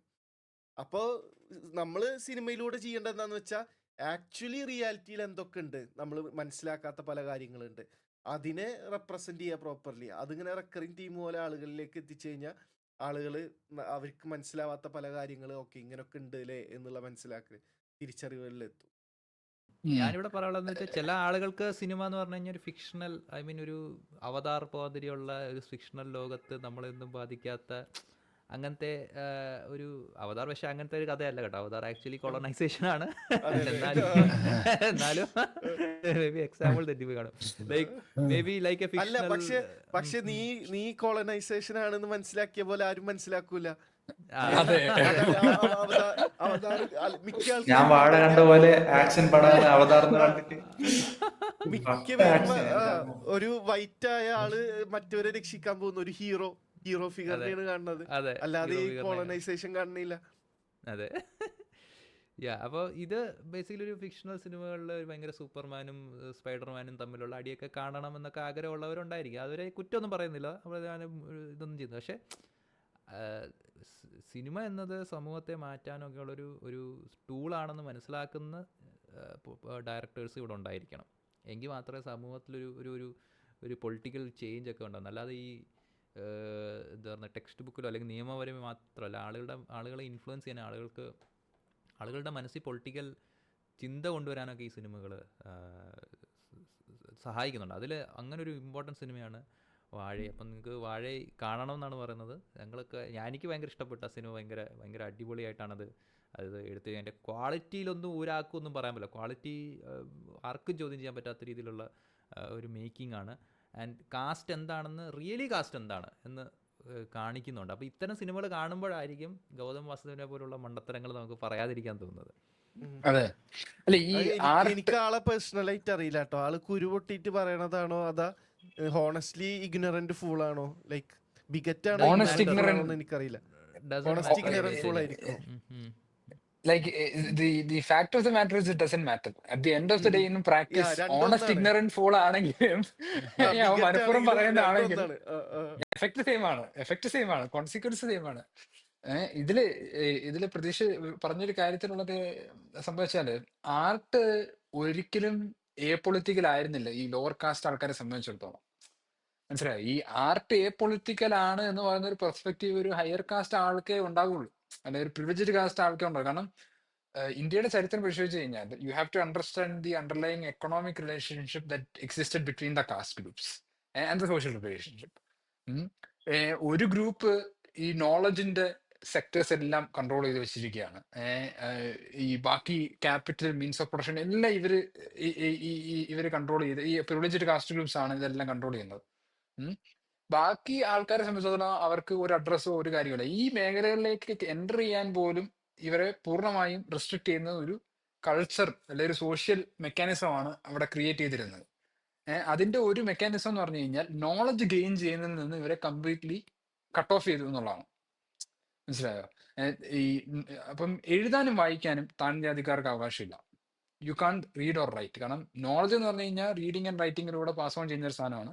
അത് നിന്ന് കംപ്ലീറ്റ്ലി താഴ്ന്ന ജാതിക്കാരെ കട്ട് ഓഫ് ചെയ്തിരിക്കണം. കാരണം ഈ ഒരു എക്കണോമിക് സിസ്റ്റം മെയിൻറ്റെയിൻ ചെയ്യാൻ വേണ്ടി, ഈ സിസ്റ്റം മെയിൻറ്റെയിൻ ചെയ്യാൻ വേണ്ടി അങ്ങനെ ഒരു സോഷ്യൽ നോമും ഒരു ലീഗൽ നോമും എക്സിസ്റ്റ് ചെയ്തിരുന്ന ഒരു സ്ഥലമാണ് ഇന്ത്യ എന്ന് പറയുന്നത്. അങ്ങനെ ഒരു സമൂഹത്തില് താഴ്ന്ന ജാതിക്കാര് അവരുടെ ഹിസ്റ്ററിയും അവരുടെ ഐഡന്റിറ്റിയും അവരുടെ സഫറിങ്ങും കമ്മ്യൂണിക്കേറ്റ് ചെയ്തുകൊണ്ടിരുന്നത് ഈ ഒപ്പാരി പോലുള്ള പാട്ടുകളിലൂടെയും കഥകളിലൂടെയൊക്കെയാണ്. അപ്പൊ ഈ സിനിമയിലെ ഒരു ഒപ്പാരി സോങ് ഉണ്ട്, ലാസ്റ്റ് ക്ലൈമാക്സ് സീക്വൻസ് എന്ന് പറഞ്ഞു കഴിഞ്ഞാൽ ഒരു ഒപ്പാരി സോങ് ആണ്. അപ്പൊ ഈ ഒപ്പാരി സോങ് എന്ന് പറഞ്ഞു കഴിഞ്ഞാൽ it's very famous in Tamil Nadu. തമിഴ്നാട്ടില് വളരെ ഫേമസ് ആയിട്ടുള്ള കാര്യമാണ് ഈ അമ്മൂമ്മമാര് കുട്ടികൾക്ക് പാടിക്കൊടുക്കുന്ന ഒപ്പാരി പാട്ടുകളൊക്കെയാണ് പാടിക്കൊടുക്കുന്നത്. അപ്പൊ അത് എങ്ങനെയാണ് വന്നു വെച്ച് കഴിഞ്ഞാൽ ഈ ഒരു പൊളിറ്റിക്കൽ ഒരു ആസ്പെക്ട് ആണ് ഒപ്പാരി എന്ന് പറയുന്ന ഒരു ആർട്ട് ഫോമിൽ ഉണ്ടായിട്ടുള്ളത്. മനസ്സിലായോ? അതിനെ ഒരിക്കലും ഒരു ഫോർമൽ ആർട്ട് ഫോം ആയിട്ട് ഈ അടുത്ത് വരെ ആരും കൺസിഡർ ചെയ്തിരുന്നില്ല. ആരും അതിനെ ഒരു ഫോർമൽ ഇതായിട്ട് റെക്കഗ്നൈസ് ചെയ്തിരുന്നില്ല. ഈ മ്യൂസിക് ഫെസ്റ്റിവൽസ് മറ്റു കാര്യങ്ങളൊക്കെ നടക്കുന്ന സമയത്ത് ഒപ്പാരി ആർട്ടിസ്റ്റുകളെ മാറ്റി നിർത്തുക ചെയ്തുകൊണ്ടിരുന്നത്. ഈ ഇടയ്ക്ക് വരെ അവരെ മാറ്റി നിർത്തുക ചെയ്തോണ്ടിരുന്നത്. പിന്നെയാണ് ഇപ്പോഴാണ് അവർക്ക് സ്റ്റേജിൽ കയറി പെർഫോം ചെയ്യാനുള്ള അവകാശം കിട്ടുന്നത്. അങ്ങനെ ഒരു നാട് നമ്മുടെ ഇന്ത്യ എന്ന് പറയുന്നത്. മനസ്സിലായില്ലേ? അപ്പം ഇപ്പൊ ഇങ്ങനെയുള്ള ഈ കാസ്റ്റ് സിനിമകളിലാണ് ഒപ്പാരി പാട്ടുകളൊക്കെ വരുന്ന ആൾക്കാർ അതൊക്കെ ഭയങ്കര വൈബാണ്. ഒപ്പാരി പാട്ട് എന്ന് പറഞ്ഞാൽ അടിപൊളി പാട്ടായി മാറിയിട്ടുണ്ട്. പണ്ട് എന്താ മ്യൂസിക് ഫെസ്റ്റിവൽസിന് എൻട്രി ഇല്ലാത്ത ടീംസാ ഒപ്പാരി പാട്ട് പാടുന്ന ആർട്ടിസ്റ്റുകൾ എന്ന് പറയുന്നത്. ഇവരൊരു ദുഷ്ടങ്ങനുമായിട്ട് ഇവരൊരു മോശം എന്ന് പറയുന്ന രീതിയിൽ, കാരണം ഈ ഒപ്പാരി സോങ്സ് എന്ന് പറഞ്ഞ ഒരു കരയുന്ന ടോണിലാണ് അതിന്റെ ഈ ഒരു രീതി ഉണ്ടാവുക. അപ്പൊ എപ്പോഴും ഈ കരഞ്ഞുകൊണ്ടാണ് ആൾക്കാർ ഈ പാട്ട് പാടുന്നത്. അതിപ്പം മരണത്തിന് അങ്ങനെയുള്ള കോണ്ടെക്സ്റ്റുകളിലൊക്കെയാണ് ഈ പാട്ട് വരുന്നത്. അതിന്റെ ആ ഒരു സ്വഭാവം എന്ന് പറഞ്ഞു കഴിഞ്ഞാൽ, കാരണം ഈ ലോവർ കാസ്റ്റ് ഗ്രൂപ്പ്സിന്റെ സഫറിങ് കമ്മ്യൂണിക്കേറ്റ് ചെയ്യാൻ വേണ്ടി ജനറേഷൻസിൽ പാസ് ഓൺ ചെയ്യാൻ വേണ്ടിയിട്ടാണ് അവർ ആ ഒരു കരയുന്ന ടോണിൽ ഈ പാട്ടായിട്ട് ഈ കാര്യങ്ങളൊക്കെ അവരുടെ സോഷ്യൽ മെമ്മറിയൊക്കെ റെക്കോർഡ് ചെയ്ത് വെച്ചിരിക്കുന്നു. മനസ്സിലായില്ലേ? അപ്പം അത് അങ്ങനെയൊക്കെ ഉള്ള കാരണങ്ങളൊക്കെ ഉള്ളതുകൊണ്ട് ഇതിനെല്ലാം ഒരു ദുഷ്കരമായിട്ട് മറ്റേതൊക്കെ ആയിട്ട് കണ്ടു. പക്ഷെ ഇപ്പൊ സിനിമകളിലൊക്കെ അത് ഒരുപാട് വന്നു തുടങ്ങി. അങ്ങനെ ഫേമസ് ആയ ഒരു സംഭവമാണ് ഈ ഒപ്പാരി എന്ന് പറയുന്ന ഒരു ആർട്ട് ഫോം. സോ ആർട്ട് ഒരു ലോവർ കാസ്റ്റ്, ഇന്ത്യയിലെ ലോവർ കാസ്റ്റിനെ സംബന്ധിച്ചിടത്തോളം art is always political. Art എന്നും പൊളിറ്റിക്കലായി നിന്നിരുന്ന ഒരു സാധനമാണ്. ഇപ്പൊ കഥകളും പാട്ടുകളും എന്ന് പറഞ്ഞു കഴിഞ്ഞാൽ പൊളിറ്റിക്കലായി നിന്നിരുന്ന ഒരു സാധനമാണ്. ഒരു അപ്പർ കാസ്റ്റ് ആളെ സംബന്ധിച്ചിടത്തോളമാണ് അത് അങ്ങനെ ഒരു മീനിങ് ഒന്നും അതിനില്ലാത്തത്. സോ യാ, അതൊരു ഇമ്പോർട്ടന്റ് പോയിന്റ്. പിന്നെ ഇതിൽ ഞാൻ പറഞ്ഞില്ലേ ഏറ്റവും അവസാനത്തെ ഒരു സോങ് ഉണ്ടെന്ന് പറഞ്ഞു, അത് എനിക്ക് ഭയങ്കര ഇമ്പാക്ട്ഫുൾ ആയിട്ടുണ്ടായിരുന്ന ഒരു സോങ് സീക്വൻസ് ആണ്. ഏറ്റവും അവസാനത്തെ ഈ ക്ലൈമാക്സ് സീൻ എന്ന് പറഞ്ഞാൽ തന്നെ എനിക്ക് ഭയങ്കര ഇമ്പാക്ട്ഫുൾ ആയിരുന്നു. ഞാൻ ഭയങ്കരമായിട്ട് ഇമോഷണലി റോക്ക്ഡ് ആയ ഒരു സീനായിരുന്നു അവസാനത്തെ ക്ലൈമാക്സ് സീൻ എന്ന് പറഞ്ഞു കഴിഞ്ഞാൽ. അതിൽ ഈ പയ്യൻ ലൈക്ക് ആ ക്ലൈമാക്സ് സീൻ ഞാൻ കണ്ട ഒരു രീതിയിൽ വേണമെങ്കിൽ ഡിസ്ക്രൈബ് ചെയ്ത്, സസ്പെൻസ് ത്രില്ലർ ഒന്നും അല്ലാത്തതുകൊണ്ട് ആൾക്കാർക്ക് അങ്ങനെ വലിയ സ്പോയിലേഴ്സ് ഒന്നും ഉണ്ടാവില്ല. എന്നാലും എൻ്റെ ഒരു പെർസ്പെക്റ്റീവ് ഞാൻ പറയാം. അതായത് ക്ലൈമാക്സ് എന്തായിരിക്കും, ഈ കഥ എന്തായിരിക്കും എന്നുള്ളത് സിനിമ തുടങ്ങുമ്പോൾ തന്നെ നമുക്ക് അറിയാം. സിനിമ തുടങ്ങുമ്പോൾ തന്നെ അതില് ഒരു തെയ്യം പോലൊരു ഡൂഡ് ഒരു പാട്ടയും കൊട്ടി ഇങ്ങനെ നടക്കുന്നുണ്ട്. ആ നടന്നു പോകുന്ന സമയത്ത് അയാൾ പറയുന്ന പറഞ്ഞ ഒരു രാജാവിന്റെ കഥയാണ്. ഒരു ദേവിയോട് പറയാണ്, ഇങ്ങനെയുള്ള ഈ കാണുന്ന മലയും പാടങ്ങളും എല്ലാം നീ കാത്തോണെ എന്നൊക്കെ പറഞ്ഞതിന് ശേഷം ഒരു രാജാവിന്റെ കാര്യം പറഞ്ഞു. രാജാവ് ഇതിന്റെ എല്ലാം അവകാശിയായിരുന്നു. ആ രാജാവ് ഇന്ന് എംബാരസ്ഡ് ആയി ഒറ്റയ്ക്ക് വാണ്ടർ ചെയ്യാണ് എന്നാണ് പറയുന്നത്. He's the king is wandering എന്നർത്ഥം വരുന്ന രീതിയിലാണ് ഇയാള് ഈ പറഞ്ഞുകൊണ്ട് പോകുന്നത്. അപ്പൊ അവിടെ തന്നെ നമുക്ക് സത്യം പറഞ്ഞ സിനിമ മനസ്സിലായി. അതായത് ബേസിക്കലി എന്താണ് ഈ ലോവർ കാസ്റ്റ് ആൾക്കാർ ഈ ഒരു ആര്യൻ ഇൻവേഷൻ ഒക്കെ നടക്കുന്നതിന് മുമ്പ് അവരുടെ കൺട്രോളിലായിരുന്നു ഈ പറഞ്ഞ ഈ ഒരു കാസ്റ്റ് സിസ്റ്റം വരുന്നതിന് മുമ്പ്. They were in charge of the means of production. അവർ റിസോഴ്സസും മറ്റു കാര്യങ്ങളെല്ലാം കൈകാര്യം ചെയ്തിരുന്ന ഒരു വിഭാഗമാണ്. അത് ഈ ദ്രവീഡിയൻ പൊളിറ്റിക്സ് അറിയാവുന്ന ആൾക്കാർക്ക് പെട്ടെന്ന് മനസ്സിലാവും. ദ്രവീഡിയൻ പൊളിറ്റിക്സ് അനുസരിച്ച് ഈ ദ്രവീഡിയൻസ് എന്ന് പറയുന്ന ആൾക്കാർ ഈ പറയുന്ന റിസോഴ്സസ് എല്ലാം കൺട്രോൾ ചെയ്ത് ഒരു ഇഗാലിറ്റേറിയനായി ജീവിച്ചിരുന്ന ആൾക്കാരാണ്. പിന്നീട് ഈ ബ്രാഹ്മണിസം എന്ന് പറഞ്ഞ ഐഡിയോളജി വന്നതിന് ശേഷമാണ് ഈ ഇന്നിക്വാലിറ്റി എല്ലാം സമൂഹത്തിൽ വരുന്നത്. ഇവരുടെ റിസോഴ്സസ് എല്ലാം ഇവരുടെ കയ്യിൽ നിന്ന് നഷ്ടപ്പെടുകയും ചെയ്യുന്നത്. അങ്ങനെയാണ് ഒരു ദ്രവീഡിയൻ ഈ ഒരു പോയിന്റ് ഓഫ് വ്യൂ വരുന്നത്. അപ്പൊ അതാണ് ബേസിക്കലി അവിടെ പറയുന്നത്. അപ്പൊ തന്നെ നമുക്ക് അറിയാം, ഓക്കെ, ഈ ഒരു ഇന്നിക്വാലിറ്റി, ഈ എക്കണോമിക് ആൻഡ് സോഷ്യൽ ഇന്നിക്വാലിറ്റിയെ പറ്റിയിട്ടാണ് ഈ സിനിമ സംസാരിക്കുന്നത് നമുക്ക് അപ്പൊ തന്നെ മനസ്സിലാവും. അപ്പൊ അവിടെ ഒരു സസ്പെൻസിന്റെ കാര്യമൊന്നുമില്ല. പക്ഷെ ക്ലൈമാക്സിനെ ഒരു ഇമോഷണലി പാക്ട് ആക്കി ഒരു സാധനമാക്കി മാറ്റുന്ന പറഞ്ഞു കഴിഞ്ഞാൽ, കാരണം ക്ലൈമാക്സിൽ ഈ കുട്ടി തിരിച്ച് വീട്ടിൽ വരുന്ന സമയത്ത് മനസ്സിലാക്കേണ്ട കാര്യം എന്ന് പറഞ്ഞാൽ, ആദ്യം ഇവൻ വിശന്നിട്ട് വീട്ടിലെടുത്ത് കഴിക്കാൻ പോകുന്ന സമയത്ത് അമ്മ തലി ഓടിക്കുന്നുണ്ട്. അങ്ങനെയാണ് അവൻ ഓടിപ്പോകുന്നത്. എന്നിട്ട് തിരിച്ചു വരിക, ഇവിടെ പോയി കിടന്ന് ഉറങ്ങിയിട്ട് ഉറക്കം കഴിഞ്ഞിട്ടപ്പം പിറ്റേ ദിവസം കണ്ട് തിരിച്ചു വരിക. തിരിച്ചു വരുന്ന സമയത്ത് അവൻ കാണുന്നത് വില്ലേജ് മൊത്തം കിടന്ന് കരയുകയാണ്, എല്ലാവരും മോൺ ചെയ്യുകയാണ്. അപ്പം ആരോട് സംസാരിക്കുന്നത്, ഇവന്റെ കസിനൊക്കെ മരിച്ചു കിടക്കുന്നുണ്ട്. ആരോട് സംസാരിക്കുന്ന സമയത്ത് ഇവന്റെ ചേച്ചി മരിച്ചുപോയി എന്ന ഒരു അമ്മച്ചി പറയാണ്. ആ ഒരു ഇത് കേട്ടിട്ട് ഇവൻ ഓടി ഇവന്റെ വീട്ടിലെത്തുമ്പോൾ ചേച്ചി മരിച്ചു കിടന്ന് എല്ലാരും കരയുന്ന ആ ഒരു സീനെ കാണുന്നു. അപ്പൊ അവൻ ആ ഒരു വിഷമത്തിൽ പാർട്ടിസിപ്പേറ്റ് ചെയ്യാൻ പോലും പറ്റുന്നില്ല, അത്രയ്ക്ക് വിശപ്പാണ്. അങ്ങനെ ഇവൻ പോയി ഭക്ഷണം കഴിച്ചുകൊണ്ടിരിക്കുന്ന സമയത്ത് അമ്മ എന്തോ ആധാർ കാർഡോ മറ്റോ കണ്ടെടുക്കാൻ, റേഷൻ കാർഡ് കണ്ടെടുക്കാനായിട്ട് തിരിച്ച് വീട്ടിലോട്ട് വരുമ്പോൾ പയ്യനെ കാണുന്നു. അപ്പൊ അമ്മ അയ്യോ എന്ന് പറഞ്ഞു വരുന്നത് ഇങ്ങനെ വിളിക്കുകയാണ്. അപ്പൊ അത് കാണുമ്പോ മോൻ വിചാരിക്കുന്നത് എന്നെ തല്ലാൻ വേണ്ടി അമ്മ വരികയാണെന്നാണ്. അങ്ങനെ ഈ പയ്യൻ പേടിച്ചിറങ്ങി ഓടുന്നു. അങ്ങനെ അപ്പം അമ്മയ്ക്കാണെങ്കിൽ എന്നാ ഇത് കമ്മ്യൂണിക്കേറ്റ് ചെയ്യാൻ പറ്റുന്നില്ല. അങ്ങനെ അമ്മ അവിടെ കൊളാപ്സ് ആവുന്നു. അമ്മ ആകെപ്പാടെ ഡിപ്രസിങ് ആവുന്നു, ഫുള്ള് കരച്ചിലും പിടിച്ചിട്ട്. ഇവനാണെങ്കിൽ ഒരു പട്ടിയെ പോലെ കിടന്ന് ഓടുക, ഫുള്ള് ഓട്ടം എന്നൊക്കെ പറഞ്ഞു കഴിഞ്ഞാൽ കതച്ച് അങ്ങനെ ഒരു ഓട്ടമാണ്. അപ്പൊ ഇത് കണ്ടോണ്ടിരിക്കുമ്പോ ഞാൻ ഇങ്ങനെ കണ്ണിന്നൊക്കെ ഇങ്ങനെ വെള്ളം വന്ന് ഫുള്ള് സീനായി ഇങ്ങനെ ഇരിക്കുന്നത്. എന്നിട്ട് ഏറ്റവും അവസാനം അവൻ ഈ വാഴത്തോട്ടത്തിൽ പോയി ഇങ്ങനെ കിടക്കുക ചെയ്യുന്നത്, വെള്ളത്തിന്റെ ഇടയിൽ ഇങ്ങനെ കിടക്കും. ആ ഒരു ക്ലൈമാക്സ് കണ്ടപ്പോൾ എന്റെ കംപ്ലീറ്റ് ചങ്ങയും കണങ്ങി പോയി. പിന്നെ അതിന്റെ ഇടയ്ക്ക് ഈ ഒപ്പാരി സോങ്ങും അതിന്റെ ബാക്ക്ഗ്രൗണ്ടിൽ ഈ ഒപ്പാരി സോങ് ഇങ്ങനെ പ്ലേ ചെയ്തോണ്ടിരിക്കുകയാണ്. അപ്പൊ അതോടുകൂടി ഞാൻ സത്യം പറഞ്ഞ അങ്ങ് വീണുപോയി ആ ക്ലൈമാക്സിൽ. എനിക്ക് ഭയങ്കര ഇമ്പാക്ട്ഫുൾ ആയിരുന്നു ആ ക്ലൈമാക്സ് എന്ന് പറഞ്ഞു കഴിഞ്ഞാൽ. എനിക്ക് മോനെ പറ്റി ഇഷ്ടപ്പെട്ട വേറെ സാധനം എന്ന് പറഞ്ഞു കഴിഞ്ഞാല് ഈ സിസ്റ്റത്തിൽ എല്ലാ ലെവലിലെയും ഓരോ മെമ്പേഴ്സിനെ കാണിച്ചിട്ടുണ്ട്. അപ്പം എന്തോ ഒരു ടിപ്പിക്കൽ ആൾക്കാർ. അപ്പൊ ഏറ്റവും താഴെ നമ്മുടെ ശിവാനന്ദ്, നമ്മുടെ ഹീറോ ഉണ്ട്, ഹീറോന്റെ ഫാമിലി ഉണ്ട്. അവരാണ് ഏറ്റവും ഒപ്രസ്ഡ്, മാക്സിമം ഒപ്രസ്ഡ്. അത് കഴിഞ്ഞിട്ട് ആദ്യ ഗ്രൂപ്പിലുള്ള ഒരു ലീഡർ ലെവലിലുള്ള ഒരു കണി ഉണ്ട്. ഈ കമ്മ്യൂണിറ്റിയിൽ എന്ത് പ്രശ്നം ഉണ്ടായാലും വന്ന് ഇടപെടുന്ന ഒരു ലീഡർ ടൈപ്പ് ഒരാളുണ്ട്, കണി. എന്നിട്ട് ഈ കമ്മ്യൂണിറ്റിയും ഈ മുതലാളി എന്ന് പറഞ്ഞിട്ട് ഏറ്റവും ടോപ്പിൽ ഒരാളുണ്ട്, ഇവരെ ജോലിക്ക് വാഴ പിടിക്കാൻ അയക്കുന്നതാണ്. അപ്പൊ അത് ഏറ്റവും ടോപ്പിലുണ്ട്. ഈ കമ്മ്യൂണിറ്റിനെയും മുതലാളിനെയും കണക്ട് ചെയ്യുന്ന ഒരു മിഡിൽ മാൻ ഉണ്ട്. ആ മിഡിൽ മാൻ ആ കോൺട്രാക്ടർ ആക്ച്വലി ഇവരെ അതേ കമ്മ്യൂണിറ്റിയിലായിരുന്നു. ഇപ്പൊ ഇങ്ങനെ എന്താ പറയാ കേറി കേറി ലാസ്റ്റ് ഒരു ഞാൻ കോൺട്രാക്ടർ കണ്ട ലെവലിലെത്തി. കണ്ട കണ്ട ഭാഗം വെച്ചിട്ട് ആ ഏറ്റവും മോന്തക്കടിക്കാൻ തോന്നിയത് അവരെയാണ് അതെ. എനിക്ക്. ആ കോൺട്രാക്ടറിനെയാണ് അല്ലേ? ആ, അതെ അതെ അതെ. കാരണം നമ്മള് ബ്രോക്കർ. വിചാരിക്കും ഈ ആ, അതെ നമ്മളെ മറ്റേ എല്ലാരും പറയില്ലേ ഈ ഏണി കേറി കേറി പോയ ഏറ്റവും ടോപ്പിലെത്തുന്ന്. ഏറ്റവും ടോപ്പിൽ എത്തൂല. കേറി കേറി ഈ കോൺട്രാക്ടറിന്റെ ലെവലിലേക്ക് മാത്രമേ നിങ്ങൾക്ക് എത്താൻ ആ. പറ്റൂ ഈ സിസ്റ്റത്തിൽ. ഇത് എത്ര കേറി അത് കഴിഞ്ഞാലും കോൺട്രാക്ടറിന്റെ കോൺട്രാക്ടർ. ലെവലല്ല. ഞാന് ലൈക്ക് അയാളെ കാണുന്നത് മുതലാളിയുടെ പട്ടി പട്ടി എന്നല്ല, അതെ ഒരു പട്ടി തന്നെ പറയാം, മുതലാളിയുടെ പട്ടി. അതെ ആ രീതിയിലേ മനസ്സിലായി. ഞാൻ കാണുള്ളൂ. അതെ അപ്പൊ ഈ Yeah, I mean, കോൺട്രാക്ടർ ചെയ്യുന്നത് പറഞ്ഞാൽ മുതലാളിക്ക് വേണ്ടിട്ട് ഈ സിസ്റ്റം റീഇൻഫോഴ്സ് ചെയ്യാണ് ചെയ്യുന്നത്. ഉം. ഇപ്പൊ yes, yes. മുതലാളിക്കെതിരെ ആരെങ്കിലും ഈ ഗ്രൂപ്പിൽ ആരെങ്കിലും മുതലാളിക്കെതിരെ പറയുമ്പോൾ മുതലാളി ആ, chill, നമുക്ക് അതെ. എന്തെങ്കിലും ഒരു അത് സൊല്യൂഷൻ കാണാം. അപ്പൊ മുതലാളി സൈഡ് അങ്ങനെ ചെയ്യണതിനുള്ള കുറച്ച് എല്ലും കഷ്ണം കിട്ടുന്നുണ്ട് പുള്ളിക്ക്, അത്രേ എനിക്ക് ഉള്ളൂ. എനിക്ക് ആ കോൺട്രാക്ടറിനെ കാണുമ്പോൾ ഉണ്ടെങ്കിൽ ഇവിടെ കുറെ ഓസ്ട്രിയൻസ് ഇല്ലേ, അവരൊന്ന് പറയാറുണ്ട്. ഉം. അതായത് മുതലാളി എന്ന് പറഞ്ഞു കഴിഞ്ഞാൽ ചക്കരക്കുട്ടനാണ്, കണ്ണിൽ ഉണ്ണിയാണ്, അതെ. പിന്നെ ലേബറേഴ്സിന് വെറുതെ നിങ്ങളുടെ ഉപഭോക്താവായിട്ടാണ് കാണേണ്ടത്, അത് ചൂഷണമല്ല, നിങ്ങളുടെ ഫ്രീ ചോയ്സ് ആണ്, നിങ്ങൾക്ക് ഫ്രീ ചോയ്സ് ഉണ്ട്, ഇവിടെ ഫ്രീ ചോയ്സ് ഉണ്ടെന്നൊക്കെ ചിലപ്പോൾ അവന്മാർ കണ്ടോ ഈ സിനിമ കണ്ടിട്ട്. ഇവന്മാരാണെങ്കിൽ അതെ. പറഞ്ഞത് ഫ്രീ ചോയ്സ് ഉണ്ട്, ശിവാനന്ദന്റെ ഫ്രീ ചോയ്സ് ആണ് അവിടെ അല്ല പോയി ഇത് ചുമടെടുക്കുന്നത്. അല്ല എന്തിനാ ഇതെല്ലാം ചുമടെടുക്കാൻ വോളണ്ടറി പറഞ്ഞു? എക്സ്ചേഞ്ച് പട്ടിനെ ആണെന്നാണ് ഈ മരിച്ചോടെ. അതെ ഓസ്ട്രിയൻസ് പറയും ഇതെല്ലാം വോളണ്ടറി എക്സ്ചേഞ്ച് ആണ്. എന്താണ് അതെ. അവർക്ക് ചോയ്സ് ഉണ്ട്, ഒന്നെങ്കിൽ പട്ടിണി കിടന്ന് മരിക്കുക അല്ലെങ്കിൽ ജോലിക്ക് പോവാ. ഇതൊരു ചോയ്സ് അല്ലേ? ആ ചോയ്സാണ് അവർ എക്സസൈസ് ചെയ്തത്. നിങ്ങൾക്ക് എന്താ മനസ്സിലാക്കാൻ പറ്റാത്തതെന്നായിരിക്കും ചോദിക്കുക. അല്ല ഇതിനകത്ത് സീമൻ പറഞ്ഞ വളരെ ഇമ്പോർട്ടന്റ് പോയിന്റ് ആണ്. അതായത് സി നമുക്ക് എല്ലാം ഭയങ്കര സിമ്പിൾ ആയിട്ട് കാര്യങ്ങൾ ഉണ്ടെങ്കിൽ എല്ലാവർക്കും വളരെ സിമ്പിൾ ആയിരിക്കണം കാര്യങ്ങൾ, കോംപ്ലക്സ് ആവരുത് എന്നുള്ളതാണ് നമ്മുടെ ഒരു ആഗ്രഹം. അപ്പൊ അതുകൊണ്ട് തന്നെ നമ്മൾ യാഥാർത്ഥ്യത്തിൽ നടക്കുന്ന പ്രശ്നങ്ങളെല്ലാം സിംപ്ലിഫൈ ചെയ്യാൻ നോക്കും. അതൊരു പ്രശ്നമാണ്.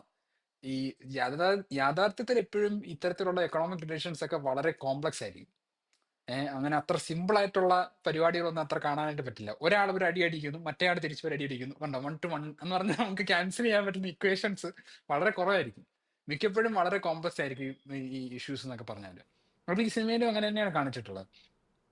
ഈ ഈ സിനിമയിൽ എല്ലാ ലെവലിലുള്ള ആൾക്കാരുടെ പ്രശ്നങ്ങളും കാണിക്കുന്നുണ്ട്. ഇപ്പം ഈ യാ കമ്മ്യൂണിറ്റിന്റെ ലീഡർ മറ്റേ പൈസ കൂട്ടിത്തരാൻ വേണ്ടി ചോദിക്കുമ്പോ എല്ലാരും കൂട്ടി സമരം പോലെ നിൽക്കുന്നു. അപ്പൊ ലാസ്റ്റ് ആദ്യം കോൺട്രാക്ടർ ഒന്ന് കൂളാക്കാൻ നോക്കും, പക്ഷെ ഇത് നടക്കൂല, നമ്മൾ ഇവിടെ തന്നെ നിൽക്കും, നമ്മൾ സമരം ചെയ്യും എന്നെല്ലാം പറഞ്ഞ് ലാസ്റ്റ് മുതലാളി വരും. മുതലാളി നിങ്ങൾ മുതലാളി എന്നെ ഇങ്ങനെ അവസാനം ഇങ്ങനെ 2 രൂപ. റോഡിന് നടുക്ക് വെച്ചിട്ട് എന്നെ എന്തിനാ ഇങ്ങനെ വിളിക്കുന്നത്, നിങ്ങൾക്ക് അറ്റ്ലീസ്റ്റ് 1 by 1 കാണാൻ വന്നൂടെ, എന്നെ നാണം കെടുത്തണോ, അങ്ങനത്തെ ആ അതെ മോഡിൽ പോകും. പിന്നെ ഈ സിസ്റ്റത്തിലൊന്നും ഇല്ലാത്ത ഈ ടീച്ചറും ഉണ്ട്, മെയിൻ ക്യാരക്ടർ. ഈ സിസ്റ്റത്തിൽ ഡയറക്ട്ലി ഇൻവോൾവ് അല്ല, പക്ഷെങ്കിൽ ഈ സിസ്റ്റത്തിൽ എല്ലാവരുടെ റോൾസ് ഇതാണ് എന്ന് മനസ്സിലാക്കിയിട്ട് അതേപടി ജീവിക്കുന്ന ഇതാണ് ഇവരുടെ റോൾ, ഈ സിസ്റ്റത്തിൽ ഈ ലെവൽസിലാണ് ഇവരുള്ളത് എന്ന് മനസ്സിലാക്കിയിട്ട് ആ സിസ്റ്റം അറിയാതെ അക്നോളജ് ചെയ്യുന്നത്, സപ്പോർട്ട് ചെയ്യുന്നെന്ന് പറയാം, ആ സിസ്റ്റം ഇങ്ങനെയാണെന്ന് അക്നോളജ് ചെയ്യുന്ന ഒരു ടീച്ചർ ഉണ്ട്. അതെ അതെ ടീച്ചർ അപ്പൊ ബ്ലൈൻഡ് ആണ്, പക്ഷെങ്കിൽ ഈ ലോവർ ലെവലിലുള്ള ആൾക്കാർക്ക് ഭയങ്കര ഈ കുട്ടിയുടെ എല്ലാം ഭയങ്കര സ്നേഹമാണ്, പക്ഷെങ്കിൽ സിസ്റ്റം ഇങ്ങനെയാണെന്ന് ഓൾറെഡി അക്സെപ്റ്റ് ചെയ്ത് കഴിഞ്ഞു. ഈ ഇതില് ആ ടീച്ചർ അത് അക്നോളജ് ചെയ്തെന്നുള്ള പോലെ ടീച്ചറിന് ആ എന്ത് തരം എക്കണോമിക് റിലേഷൻഷിപ്പ് ആണ്, സോഷ്യൽ റിലേഷൻഷിപ്പ് ആണ് ഇവിടെ എക്സിസ്റ്റ് ചെയ്യുന്നത് ടീച്ചർ മനസ്സിലാക്കിയിട്ടില്ല. She's ignorant about that part of the stuff. ഒരു 2 കുട്ടികൾ വരുന്നു, ആ കുട്ടികൾ വളരെ നല്ല കുട്ടികളാണ്, അവരോട് ഞാൻ നല്ല മാന്യമായി എൻഗേജ് ചെയ്യുന്നേ അവർ കാണുന്നുള്ളൂ. അല്ലാതെ ഈ കുട്ടികളും ഈ ഞാനും തമ്മിൽ എക്സിസ്റ്റ് ചെയ്യുന്ന സോഷ്യോ എക്കണോമിക് റിലേഷൻഷിപ്പ് എന്താണ്, എന്ത് തരം സിസ്റ്റത്തിലാണ് നമ്മൾ എക്സിസ്റ്റ് ചെയ്യുന്നത്, പ്രവർത്തിക്കുന്നത് എന്നുള്ളതിനെ പറ്റി ടീച്ചർ അവയർ അല്ല. അതാണ് ഇതിനകത്തൊരു പ്രശ്നം തന്നെ. അപ്പൊ ഇതിനകത്ത് അതെ ഈ യാഥാർത്ഥ്യത്തിൽ എക്സിസ്റ്റ് ചെയ്യുന്ന relationships, economic relationships are very complex often. ഇപ്പൊ നിങ്ങൾ എല്ലാ ദിവസവും ഓഫീസിൽ പോകുന്ന ആളാണല്ലോ. നിങ്ങളുടെ ഓഫീസിൽ പോകുന്ന സമയത്ത് ഈ ഓഫീസിൽ ഉള്ള വിവിധ ആൾക്കാർ തമ്മിൽ നിങ്ങൾ എങ്ങനെയാണ് ബന്ധപ്പെട്ടിരിക്കുന്നത്, what are the kind of economic relationships that exist in the functioning of this office എന്ന് ചോദിച്ചാൽ നിങ്ങൾക്ക് പറയാൻ പറ്റില്ല. നിങ്ങൾ വർഷങ്ങളായി ഇതേ ഓഫീസിൽ തന്നെയാണ് പോകുന്നത്. ഈ ഓഫീസിൽ പല ആൾക്കാർ പല ജോലികളും പല രീതിയിലും ബന്ധപ്പെട്ടിരിക്കുന്നുണ്ട്. ഈ ഒരാള് നിങ്ങളുടെ ഓഫീസ് അടിച്ചു വരുന്നത് കൊണ്ടാണ് നിങ്ങൾക്ക് അവിടെ വന്നിരുന്നത് മറ്റേ ബുക്ക് എടുത്ത് പണിയെടുക്കാൻ പറ്റുന്നത്. ഈ ബുക്ക് എടുത്ത് പണിയെടുക്കാൻ വരുന്ന വേറൊരുത്തൻ ഈ മറ്റേ പണിയെടുക്കുന്നതുകൊണ്ടാണ്. അങ്ങനെ you are all related to each other through various economic relationship. അത് തന്നെ നിങ്ങൾക്ക് പറയാൻ പറ്റുന്നത് എല്ലാ ദിവസം പോകുന്ന ഓഫീസിലെ എക്കണോമിക് റിലേഷൻഷിപ്പ് തന്നെ നിങ്ങൾക്ക് പറയാൻ പറ്റുന്നില്ല. കാരണം ഇറ്റ്സ് വെരി കോംപ്ലക്സ്. അത് ഈ സിനിമയിലും അവർ കാണിക്കുന്നത് കോംപ്ലക്സിറ്റി കാണിക്കുന്നുണ്ട്. അതായത് ഒരു കാസ്റ്റ് ഗ്രൂപ്പ് പാവപ്പെട്ടവർ, മറ്റേ കാസ്റ്റ് ഗ്രൂപ്പ് പണക്കാർ എന്ന് പറഞ്ഞ് തന്നെ കാണിച്ചിരിക്കുന്നത്. ഒരു കാസ്റ്റ്, ഒരു ഡോമിനന്റ് കാസ്റ്റ് ഗ്രൂപ്പ് ഉണ്ട്, അവർ റിസോഴ്സസ് ഓൺ ചെയ്യുന്നുണ്ട്, റിസോഴ്സസ് കൺട്രോൾ ചെയ്യുന്നുണ്ട്, അവർ ഡിസിഷൻസ് മേക്ക് ചെയ്യുന്നുണ്ട്, റിസോഴ്സസ് എങ്ങനെ എന്തൊക്കെ വേണം എന്നുള്ളത്. മറ്റേ കാസ്റ്റ് ഗ്രൂപ്പിന്റെ റിസോഴ്സസ് ഇല്ല, അവർ റിസോഴ്സസ് ഇല്ലാത്തത് കൊണ്ട് തന്നെ ലേബർ സെൽ ചെയ്ത് ജീവിക്കേണ്ടി വരികയാണ്. അങ്ങനെ രണ്ട് ബ്രോഡായിട്ട് കാസ്റ്റ് ഗ്രൂപ്പ് കാണിക്കുന്നുണ്ട്. ഇതിന്റെ ഇടയ്ക്കുള്ള ന്യൂവാൻസസ് വളരെ ഡീറ്റെയിൽ ആയിട്ട് ഇവർ എക്സ്പ്ലോർ ചെയ്യുന്നുണ്ട്. ഈ ലോവർ കാസ്റ്റിൽ തന്നെ രണ്ട് ടീംസ് ഉണ്ട്. ഒരു സൈഡ് എന്താണ് അപ്പർ കാസ്റ്റിന്റെ ഇൻട്രസ്റ്റിനെ ഡിഫെൻഡ് ചെയ്യുന്ന ടീമാണ്. അയാൾക്ക് ചെറിയ ചെറിയ എക്കണോമിക് ബെനിഫിറ്റ് കിട്ടുന്നുണ്ട്, അയാൾക്ക് ഒരു കുറച്ച് ലാൻഡും കാര്യങ്ങളൊക്കെ ഉണ്ട്. ആ ലാൻഡിലാണ് ഈ പശു പോകുന്നതും പ്രശ്നമാവുന്നതും ഒക്കെ. മറ്റേ അതെ, മറ്റൊരു ഒരു റെവല്യൂഷണറിയും കാണിക്കുന്നുണ്ട്. കനി എന്ന് പറയുന്ന ഒരു റെവല്യൂഷണറി. അയാളെ സംബന്ധിച്ചിടത്തോളം ഈ ഒപ്രഷൻ അയാൾ മനസ്സിലാക്കുന്നുണ്ട്, അതിനെതിരെ അയാൾ പ്രതികരിക്കുന്നുണ്ട്, അതിനെതിരെ അയാൾ ഓർഗനൈസ് ചെയ്യുന്നുണ്ട്. അങ്ങനെ ഒരു ക്യാരക്ടർ. അപ്പം it is very complex these economic relationship and you know അവർ സാമൂഹികപരമായി എങ്ങനെ റിലേറ്റ് ചെയ്തിരിക്കുന്നു എന്നുള്ളതെല്ലാം വളരെ കോംപ്ലക്സ് ആണ്. പിന്നെ ഈ ടീച്ചേഴ്സും ഈ എന്താണ് മറ്റ് ഈ സമൂഹമായിട്ട് തമ്മിലുള്ള എക്കണോമിക് റിലേഷൻഷിപ്പ് എങ്ങനെയാണ് എന്ന് വെച്ച് കഴിഞ്ഞാൽ അത് മനസ്സിലാക്കണമെങ്കിൽ ലൈക്ക് യുനോ ടീച്ചേഴ്സ് ഇവന്മാര് ഈ എടുക്കുന്ന മീനിയൽ ലേബറിൽ നിന്ന് ടീച്ചേഴ്സ് ബെനിഫിറ്റ് ചെയ്യുന്നുണ്ട്. അവിടെ നിന്നാണ് ടീച്ചേഴ്സിന് ഈ വാഴയും മറ്റു കാര്യങ്ങളെല്ലാം കിട്ടുന്നത്. ടീച്ചേഴ്സ് ഒരു സർവീസ് പ്രൊവൈഡ് ചെയ്യുന്നുണ്ട്, എഡ്യൂക്കേഷൻ എന്ന് പറഞ്ഞു കഴിഞ്ഞാൽ. ആ എഡ്യൂക്കേഷൻ വഴിയാണ് ഇവർക്ക് എഡ്യൂക്കേഷൻ കിട്ടുന്നത്, ഈ ലോവർ കാസ്റ്റും അപ്പർ കാസ്റ്റും ആയിട്ടുള്ള കുട്ടികൾക്ക്. അങ്ങനെ ഒരു വളരെ ഇന്റർ കണക്റ്റഡ് ആയിട്ടുള്ള ഒരു എക്കണോമിക് റിലേഷൻഷിപ്പും അതിന്റെ മുകളിലുള്ള ഒരു ഒരു കൾച്ചറും വളരെ കോംപ്ലക്സ് ആയിട്ടുള്ള ഒരു സോഷ്യൽ റിലേഷൻഷിപ്പ് ഒക്കെയാണ് ഈ സിനിമ കാണിക്കുന്നത്. പക്ഷെ ഇത് നമ്മൾ ഈ പറയുമ്പോൾ ആൾക്കാർക്ക് കൺഫ്യൂസ്ഡ് ആവുന്നുണ്ടെങ്കിലും ആ സിനിമ അത് കാണുമ്പോൾ അത് വളരെ ക്ലാരിറ്റിയോടുകൂടി മനസ്സിലാക്കാൻ പറ്റും എന്നുള്ളതാണ് സിനിമയുടെ ഒരു പവർ എന്ന് പറയുന്നത്.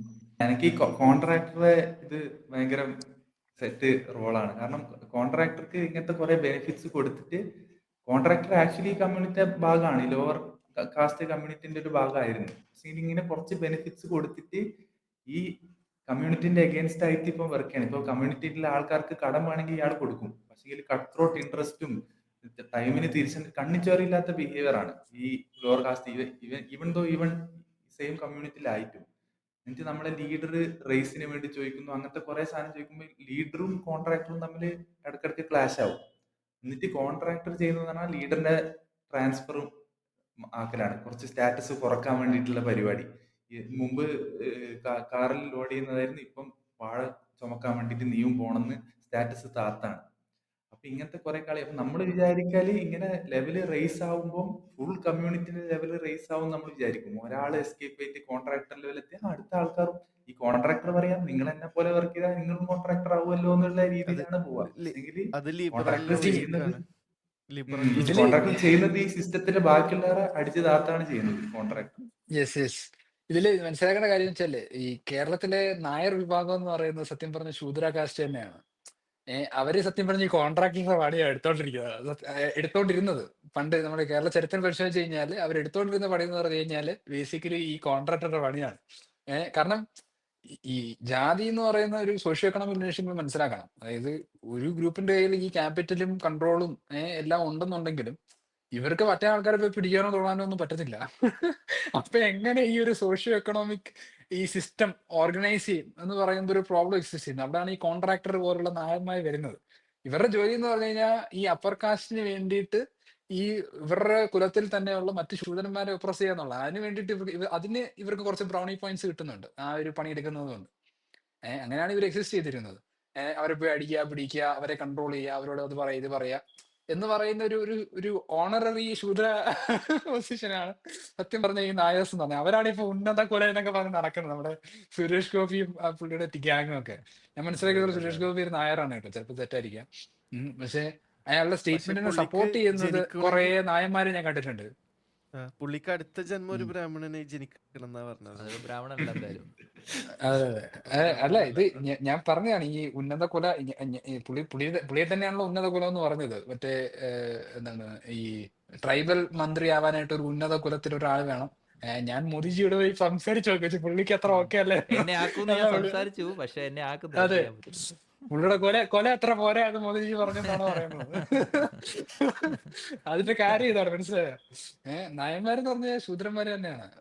ഈ ശൂദ്രന്മാരുടെ ഉള്ളിൽ തന്നെ ശൂദ്രന്മാരെ അടിക്കാനും പിടിക്കാനുമായിട്ട് ഒരു ഗാങ്സ് വീഡിയോ ഒക്കെ കമന്റ് ചെയ്ത് നിന്നെ തെറി വിളിക്കും കേട്ടോ. ഓ അത് കുഴപ്പമില്ല, അതൊക്കെ സഹിച്ചോളാം. അവരുടെ പറഞ്ഞ കുഴപ്പമില്ല. അതെ, തെറി ബ്ലൈൻഡ് ആണ് മാനി. അല്ല ഐ മീൻ എനിക്ക് ലൈക്ക് ഇപ്പത്തെ എന്റെ നിലപാട് എന്താന്ന് വെച്ച് കഴിഞ്ഞാൽ ഡോമിനന്റ് ആയ അല്ലെങ്കിൽ കുറച്ചെങ്കിലും പ്രിവിലേജ് ഉള്ള ആളുകളെ അവരെ കാസ്റ്റ് പറഞ്ഞ് തെറി വിളിക്കണേല് എനിക്ക് പ്രശ്നം തോന്നണില്ല. അല്ലെങ്കിൽ അവരെ ജെൻഡർ പറഞ്ഞ് തെറി വിളിക്കണേല്, റേസ് പറഞ്ഞ് തെറി വിളിക്കണേല് അതിലൊന്നും അത് റിവേഴ്സ് റേസിസം ആണെന്ന് എനിക്ക് തോന്നണില്ല. നിങ്ങൾക്ക് എടാ സിമിലർ ഒപ്പീനിയൻ ആണോ അതാ?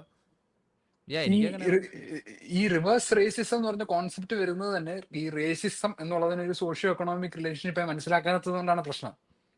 നമ്മൾ എക്സിസ്റ്റ് ചെയ്യുന്ന ഒരു സിസ്റ്റം എന്താണ്?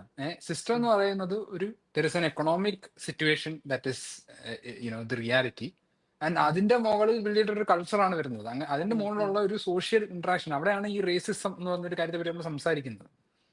ആ ഒരു എക്കണോമിക് റിലേഷൻഷിപ്പിനെ ചുറ്റിപ്പറ്റി എക്സിസ്റ്റ് ചെയ്യുന്ന സാമൂഹിക ഇടപെടലിലാണ് ഓക്കെ ദാറ്റ് ഇസ് റേസിസ്റ്റ് എന്ന് നമ്മൾ പറയുന്നത്. ഇവിടെ വെള്ളക്കാരെ സംബന്ധിച്ചിടത്തോളം അങ്ങനെ ഒരു ഒപ്രസീവ് എക്കണോമിക് റിലേഷൻഷിപ്പോ അല്ലെങ്കിൽ ഒരു സിസ്റ്റമോ എക്സിസ്റ്റ് ചെയ്യുന്നില്ല.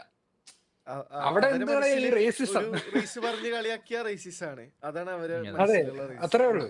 They don't recognize the exactly. ഞാൻ ചെറുപ്പത്തില് കടയിൽ പോയിക്കൊണ്ടിരുന്ന എങ്ങനെയാന്ന് വെച്ച് കഴിഞ്ഞാൽ അമ്മ ഇങ്ങനെ പറയും, എടാ 5 കിലോ അരി 2 കിലോ എന്താ പറയുന്നേ അങ്ങനെ എന്തെങ്കിലും 5 കിലോ അരി 2 കിലോ ഉപ്പെന്നോ അങ്ങനെ എല്ലാം പറഞ്ഞു പോവാണെങ്കിൽ ഞാനിങ്ങനെ 5 കിലോ അരി 2 കിലോ ഉപ്പ്, 5 കിലോ അരി 2 കിലോ ഉപ്പ്, 5 കിലോ അരി 2 കിലോ ഉപ്പ് എന്ന് പറഞ്ഞിട്ട് അവിടെ പോയിട്ട് 5 കിലോ അരി 2 കിലോ ഉപ്പ്. അപ്പോൾ ഇതില് ഞാൻ ചിന്തിക്കുന്നൊന്നുമില്ല ആക്ച്വലി എന്ത് കിലോ ആണ് എന്നൊന്നും ചിന്തിക്കില്ല. ആ ഓർഡറിൽ അങ്ങ് പറഞ്ഞു. അതേമാതിരി തന്നെ റേസ് പറഞ്ഞാൽ റേസിസ് ആയി. അപ്പോൾ റേസ് പറഞ്ഞാൽ റേസിസ് ആണ്, റേസ് പറഞ്ഞാൽ റേസിസ് ആണ്, റേസ് പറഞ്ഞാൽ റേസ് എന്ന് പറഞ്ഞാൽ ഇവരൊക്കെ പോകും. അത് ഈ ഉന്നത കുലത്തിന്റെ ഒരു പ്രശ്നമാണ്. ഈ സോഷ്യോ എക്കണോമിക് റിലേഷൻഷിപ്പില് മുന്നോക്കം നിൽക്കുന്ന ആൾക്കാരെ സംബന്ധിച്ചിടത്തോളം റേസിസം എന്ന് പറഞ്ഞു കഴിഞ്ഞാൽ റേസിനെ പറ്റി സംസാരിക്കുന്നത് മാത്രമാണ്. Because they are not ready to recognize the socio economic relationship that they are engaged in. അവരൊരു പ്രിവിലേജ്, അവരൊരു വിന്നിങ് സിറ്റുവേഷൻ ആണ് ഈ സിസ്റ്റത്തിൽ നിൽക്കുന്നത്. അത് റെക്കഗ്നൈസ് ചെയ്യുന്നതിൽ ഇവർക്ക് എല്ലാവർക്കും ഒരു ബുദ്ധിമുട്ടുണ്ട്. ഇവർ കോൺഷ്യസ് ആയിട്ട് പോലും അത് ശ്രമിക്കുന്നതായിരിക്കണമെന്നില്ല. It's a subconscious thing. കാരണം വെച്ചാല് അവരുടെ കമ്മ്യൂണിറ്റി മൊത്തം, അവരുടെ കമ്മ്യൂണിറ്റിയുടെ കൾച്ചർ മൊത്തം ഈ ഒരു സോഷ്യോ എക്കണോമിക് ബേസിസിലായിരിക്കും ഉണ്ടായി വന്നിട്ടുണ്ടാവുക. അപ്പൊ അവർ ചുറ്റിനും കാണുന്നതെല്ലാം ഇതിനെപ്പറ്റി സംസാരിക്കാതിരിക്കുന്ന ആൾക്കാരായിരിക്കും, ഇതിനെക്കുറിച്ച് സംസാരിക്കരുതെന്ന് പറയുന്ന ആൾക്കാരായിരിക്കും. അതാണ് ഇവിടെ പ്രശ്നം. ലാസ്റ്റ് ഒരു സീനുണ്ട്, ഈ മുതലാളി ഈ കമ്മ്യൂണിറ്റിയിൽ ട്രാജഡി ഉണ്ടായിട്ട് ലാസ്റ്റ് മുതലാളി സങ്കടം അറിയിക്കാൻ വേണ്ടിട്ട് മാല ഇടാൻ വേണ്ടി വരുമ്പോ ഈ കമ്മ്യൂണിറ്റി ഇല്ല നിന്നെ മാല ഇടാൻ വിടൂല എന്ന് പറയുന്ന സീനുണ്ട്. അതെനിക്ക് ഭയങ്കര ഇഷ്ടമായിരുന്നു.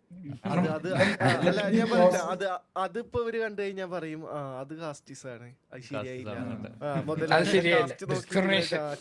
ഡിസ്ക്രിമിനേഷൻ ആണ് അത്. അതെ, പക്ഷെങ്കിൽ ആ രീതിയിലല്ല. ഇതെന്ന് വെച്ചാല് മുതലാളി കാരണമാണ് ഇൻഡയറക്റ്റ്ലി ഒരു ട്രാജഡി ഉണ്ടാകുന്നത്. മുതലാളിക്ക് ഈ കമ്മ്യൂണിറ്റിന്റെ സേഫ്റ്റിക്ക് ഒരു റിഗാർഡും ഇല്ലാണ്ട് ചില ആക്ഷൻസ് എടുത്തുകൊണ്ടാണ് ഇങ്ങനെ ഒരു ട്രാജഡി സംഭവിക്കുന്നത്. അപ്പം ഈ ട്രാജഡിക്ക് കോൺട്രിബ്യൂട്ട് ചെയ്ത് കഴിഞ്ഞിട്ട് എല്ലാം കഴിഞ്ഞിട്ട് മാലയിടാൻ അയ്യോ വളരെ സങ്കടം എന്ന് പറഞ്ഞിട്ട് മാലയിടാൻ വരുമ്പം ഒരു ഇതുണ്ടല്ലോ. അപ്പൊ അത് ആരും സമ്മതിക്കുന്നില്ല. ഇല്ല നീ മാലയിടാൻ പാടില്ല എന്ന് പറഞ്ഞിട്ട്. കാരണം ഇത് കാസ്റ്റ് ബേസ്ഡ് ആയിട്ട് ഇതിനകത്ത് ഈ മുതലാളി അവിടെ കരഞ്ഞുകൊണ്ടാണ് വരുന്നത് ആ മാലയിടാനായിട്ട്. അയാൾക്ക് വിഷമമുണ്ട്. അയാൾ ചുമ്മാ അറിയുന്നില്ലല്ലോ. അയാൾക്ക് വിഷമമുണ്ട് ഇങ്ങനെ ഒരുപാട് ആൾക്കാർ മരിച്ചതൊക്കെ. പക്ഷെ ഈ മറ്റേ നമ്മുടെ മലയാള സിനിമയിൽ കാണുന്ന പോലെ ഒരു മംഗലശ്ശേരി നീലകണ്ഠനല്ല പലപ്പോഴും യാഥാർത്ഥ്യത്തിൽ ഉണ്ടാവുക. ഇതേപോലുള്ള മുതലാളിമാരായിരിക്കും. ഈ മുതലാളിമാര് they're not bad people. അവർ ഈവിൾ ആൾക്കാരായിരിക്കണം എന്നില്ല. പക്ഷെ അവർ എക്സിസ്റ്റ് ചെയ്യുന്ന വ്യവസ്ഥ എന്ന് പറയുന്ന ഒരു ഈവിൾ ആൻഡ് മെലീഷ്യസ് വ്യവസ്ഥയാണ്. മനസ്സിലായ? അതാണ് ഇവിടുത്തെ പ്രശ്നം. It's not these people who are good or bad, it's system itself is very bad. അതാണ് പ്രശ്നം. ഈ മുതലാളിയുടെ കയ്യിൽ എല്ലാ റിസോഴ്സസും ഉണ്ട്, മീൻസ് ഓഫ് പ്രൊഡക്ഷൻ എല്ലാം കൺട്രോൾ ചെയ്യാനായിട്ട് അയാൾക്ക് പറ്റുന്നുണ്ട്. മറ്റേ ആൾക്കാർക്ക് അതിനുള്ള ഒരു പാങ്ങുമില്ല. അതാണ് അവിടെ അണ്ടർലൈങ് എക്കണോമിക് റിലേഷൻഷിപ്പ് എങ്ങനെയാണ്. അതിന്റെ മുകളിലാണ് ഈ സോഷ്യൽ. അതുകൊണ്ടാണ് അയാളോട് അവരുടെ സോഷ്യൽ റിലേഷൻഷിപ്പ്, ആ ഒരു എൻഗേജ്മെന്റ് നിങ്ങൾ ഒബ്സർവ് ചെയ്യണം. അതായത് ഇയാളോട് വന്ന് 2 രൂപ കൂട്ടി ചോദിക്കുമ്പോൾ ഇയാൾക്കൊരു ഈഗോ ഹെർട്ടാവുകയാണ്. എല്ലാവരും കൂടെ ഇരുന്ന് സീൻ ഉണ്ടാക്കി പരസ്യമായി എന്നെ അവഹേളിച്ചു എന്ന് പുള്ളിക്ക് തോന്നുകയാണ്. പുള്ളിക്ക് അങ്ങനെ ഒരു തോന്നൽ വരുന്നുണ്ട്. പുള്ളി അതാണ് പുള്ളിക്ക് ട്രിഗർ ആയതാണ്. പുള്ളിക്ക് പ്രശ്നമായെന്ന് പറഞ്ഞാൽ 2 രൂപ 1 രൂപ കൂട്ടിക്കൊടുത്തു എന്നുള്ളതല്ല. പുള്ളിക്ക് പ്രശ്നം ഉണ്ടായെച്ചാല് എന്നെ അപമാനിച്ചു എന്നുള്ളതാണ്. മനസ്സിലായോ? അപ്പം ഐ മീൻ ഇത് ഇങ്ങനെ ഒരു സോഷ്യൽ ഇന്ററാക്ഷൻ വരുന്നത് അവിടെ എക്സിസ്റ്റ് ചെയ്യുന്ന അണ്ടർലൈങ് എക്കണോമിക് റിലേഷൻഷിപ്പ് ഇങ്ങനെ ആയതുകൊണ്ടാണ്. അപ്പോൾ ഈ സിനിമ കാണിക്കുന്നത് ബേസിക്കലി എന്തുകൊണ്ട് കാസ്റ്റ് ബേസ് സിനിമകൾ ഉണ്ടായിരിക്കണം എന്നാണ്. ആക്ച്വലി ഗൗതം വാസുദേവ് മേനോനെ പോലുള്ള ആളുകൾ ഉണ്ടാവുന്നത് ഇത്തരം സിനിമകൾ ഇല്ലാത്തതുകൊണ്ടാണ്. ഇത്തരം സിനിമകൾ ഉണ്ടായിക്കഴിഞ്ഞാൽ ഗൗതം വാസുദേവ് മേനോൻ പോലുള്ള ആളുകൾ ഉണ്ടാവില്ല. മാത്രമല്ല ഒന്നോ രണ്ടാൾ പറഞ്ഞാൽ അയാൾ പറഞ്ഞില്ല മണ്ടത്തരം എന്താണെന്ന് ആളുകൾക്ക് മനസ്സിലാവും. അത് ഒരുപാട് ആളുകൾക്ക് മനസ്സിലാവുന്നുണ്ട്. ഒരുപാട് കോൾ ഔട്ട് വന്നിട്ടുണ്ട്. കാരണം ഗൗതം വാസുദേവ് മേനോൻ എന്നൊക്കെ പറഞ്ഞു കഴിഞ്ഞാൽ വളരെ ക്രീമി ആൻഡ് മൈനോറിറ്റി കമ്മ്യൂണിറ്റി ആണ് ബേസിക്കലി അവർ ബബിൾ നിൽക്കുന്നത്. ബാക്കി ആളുകളൊക്കെ അത് ചോദ്യം ചെയ്യുന്നുണ്ട്, എന്ത് മണ്ടത്തരാണ് നീ പറയുന്നത്. Okay, that's it. അപ്പം നമുക്കെന്നാൽ വൈൻഡപ്പ് ചെയ്യാം. അടുത്തൊരു വീഡിയോയിലേക്ക് വരാം. Tata, bye bye.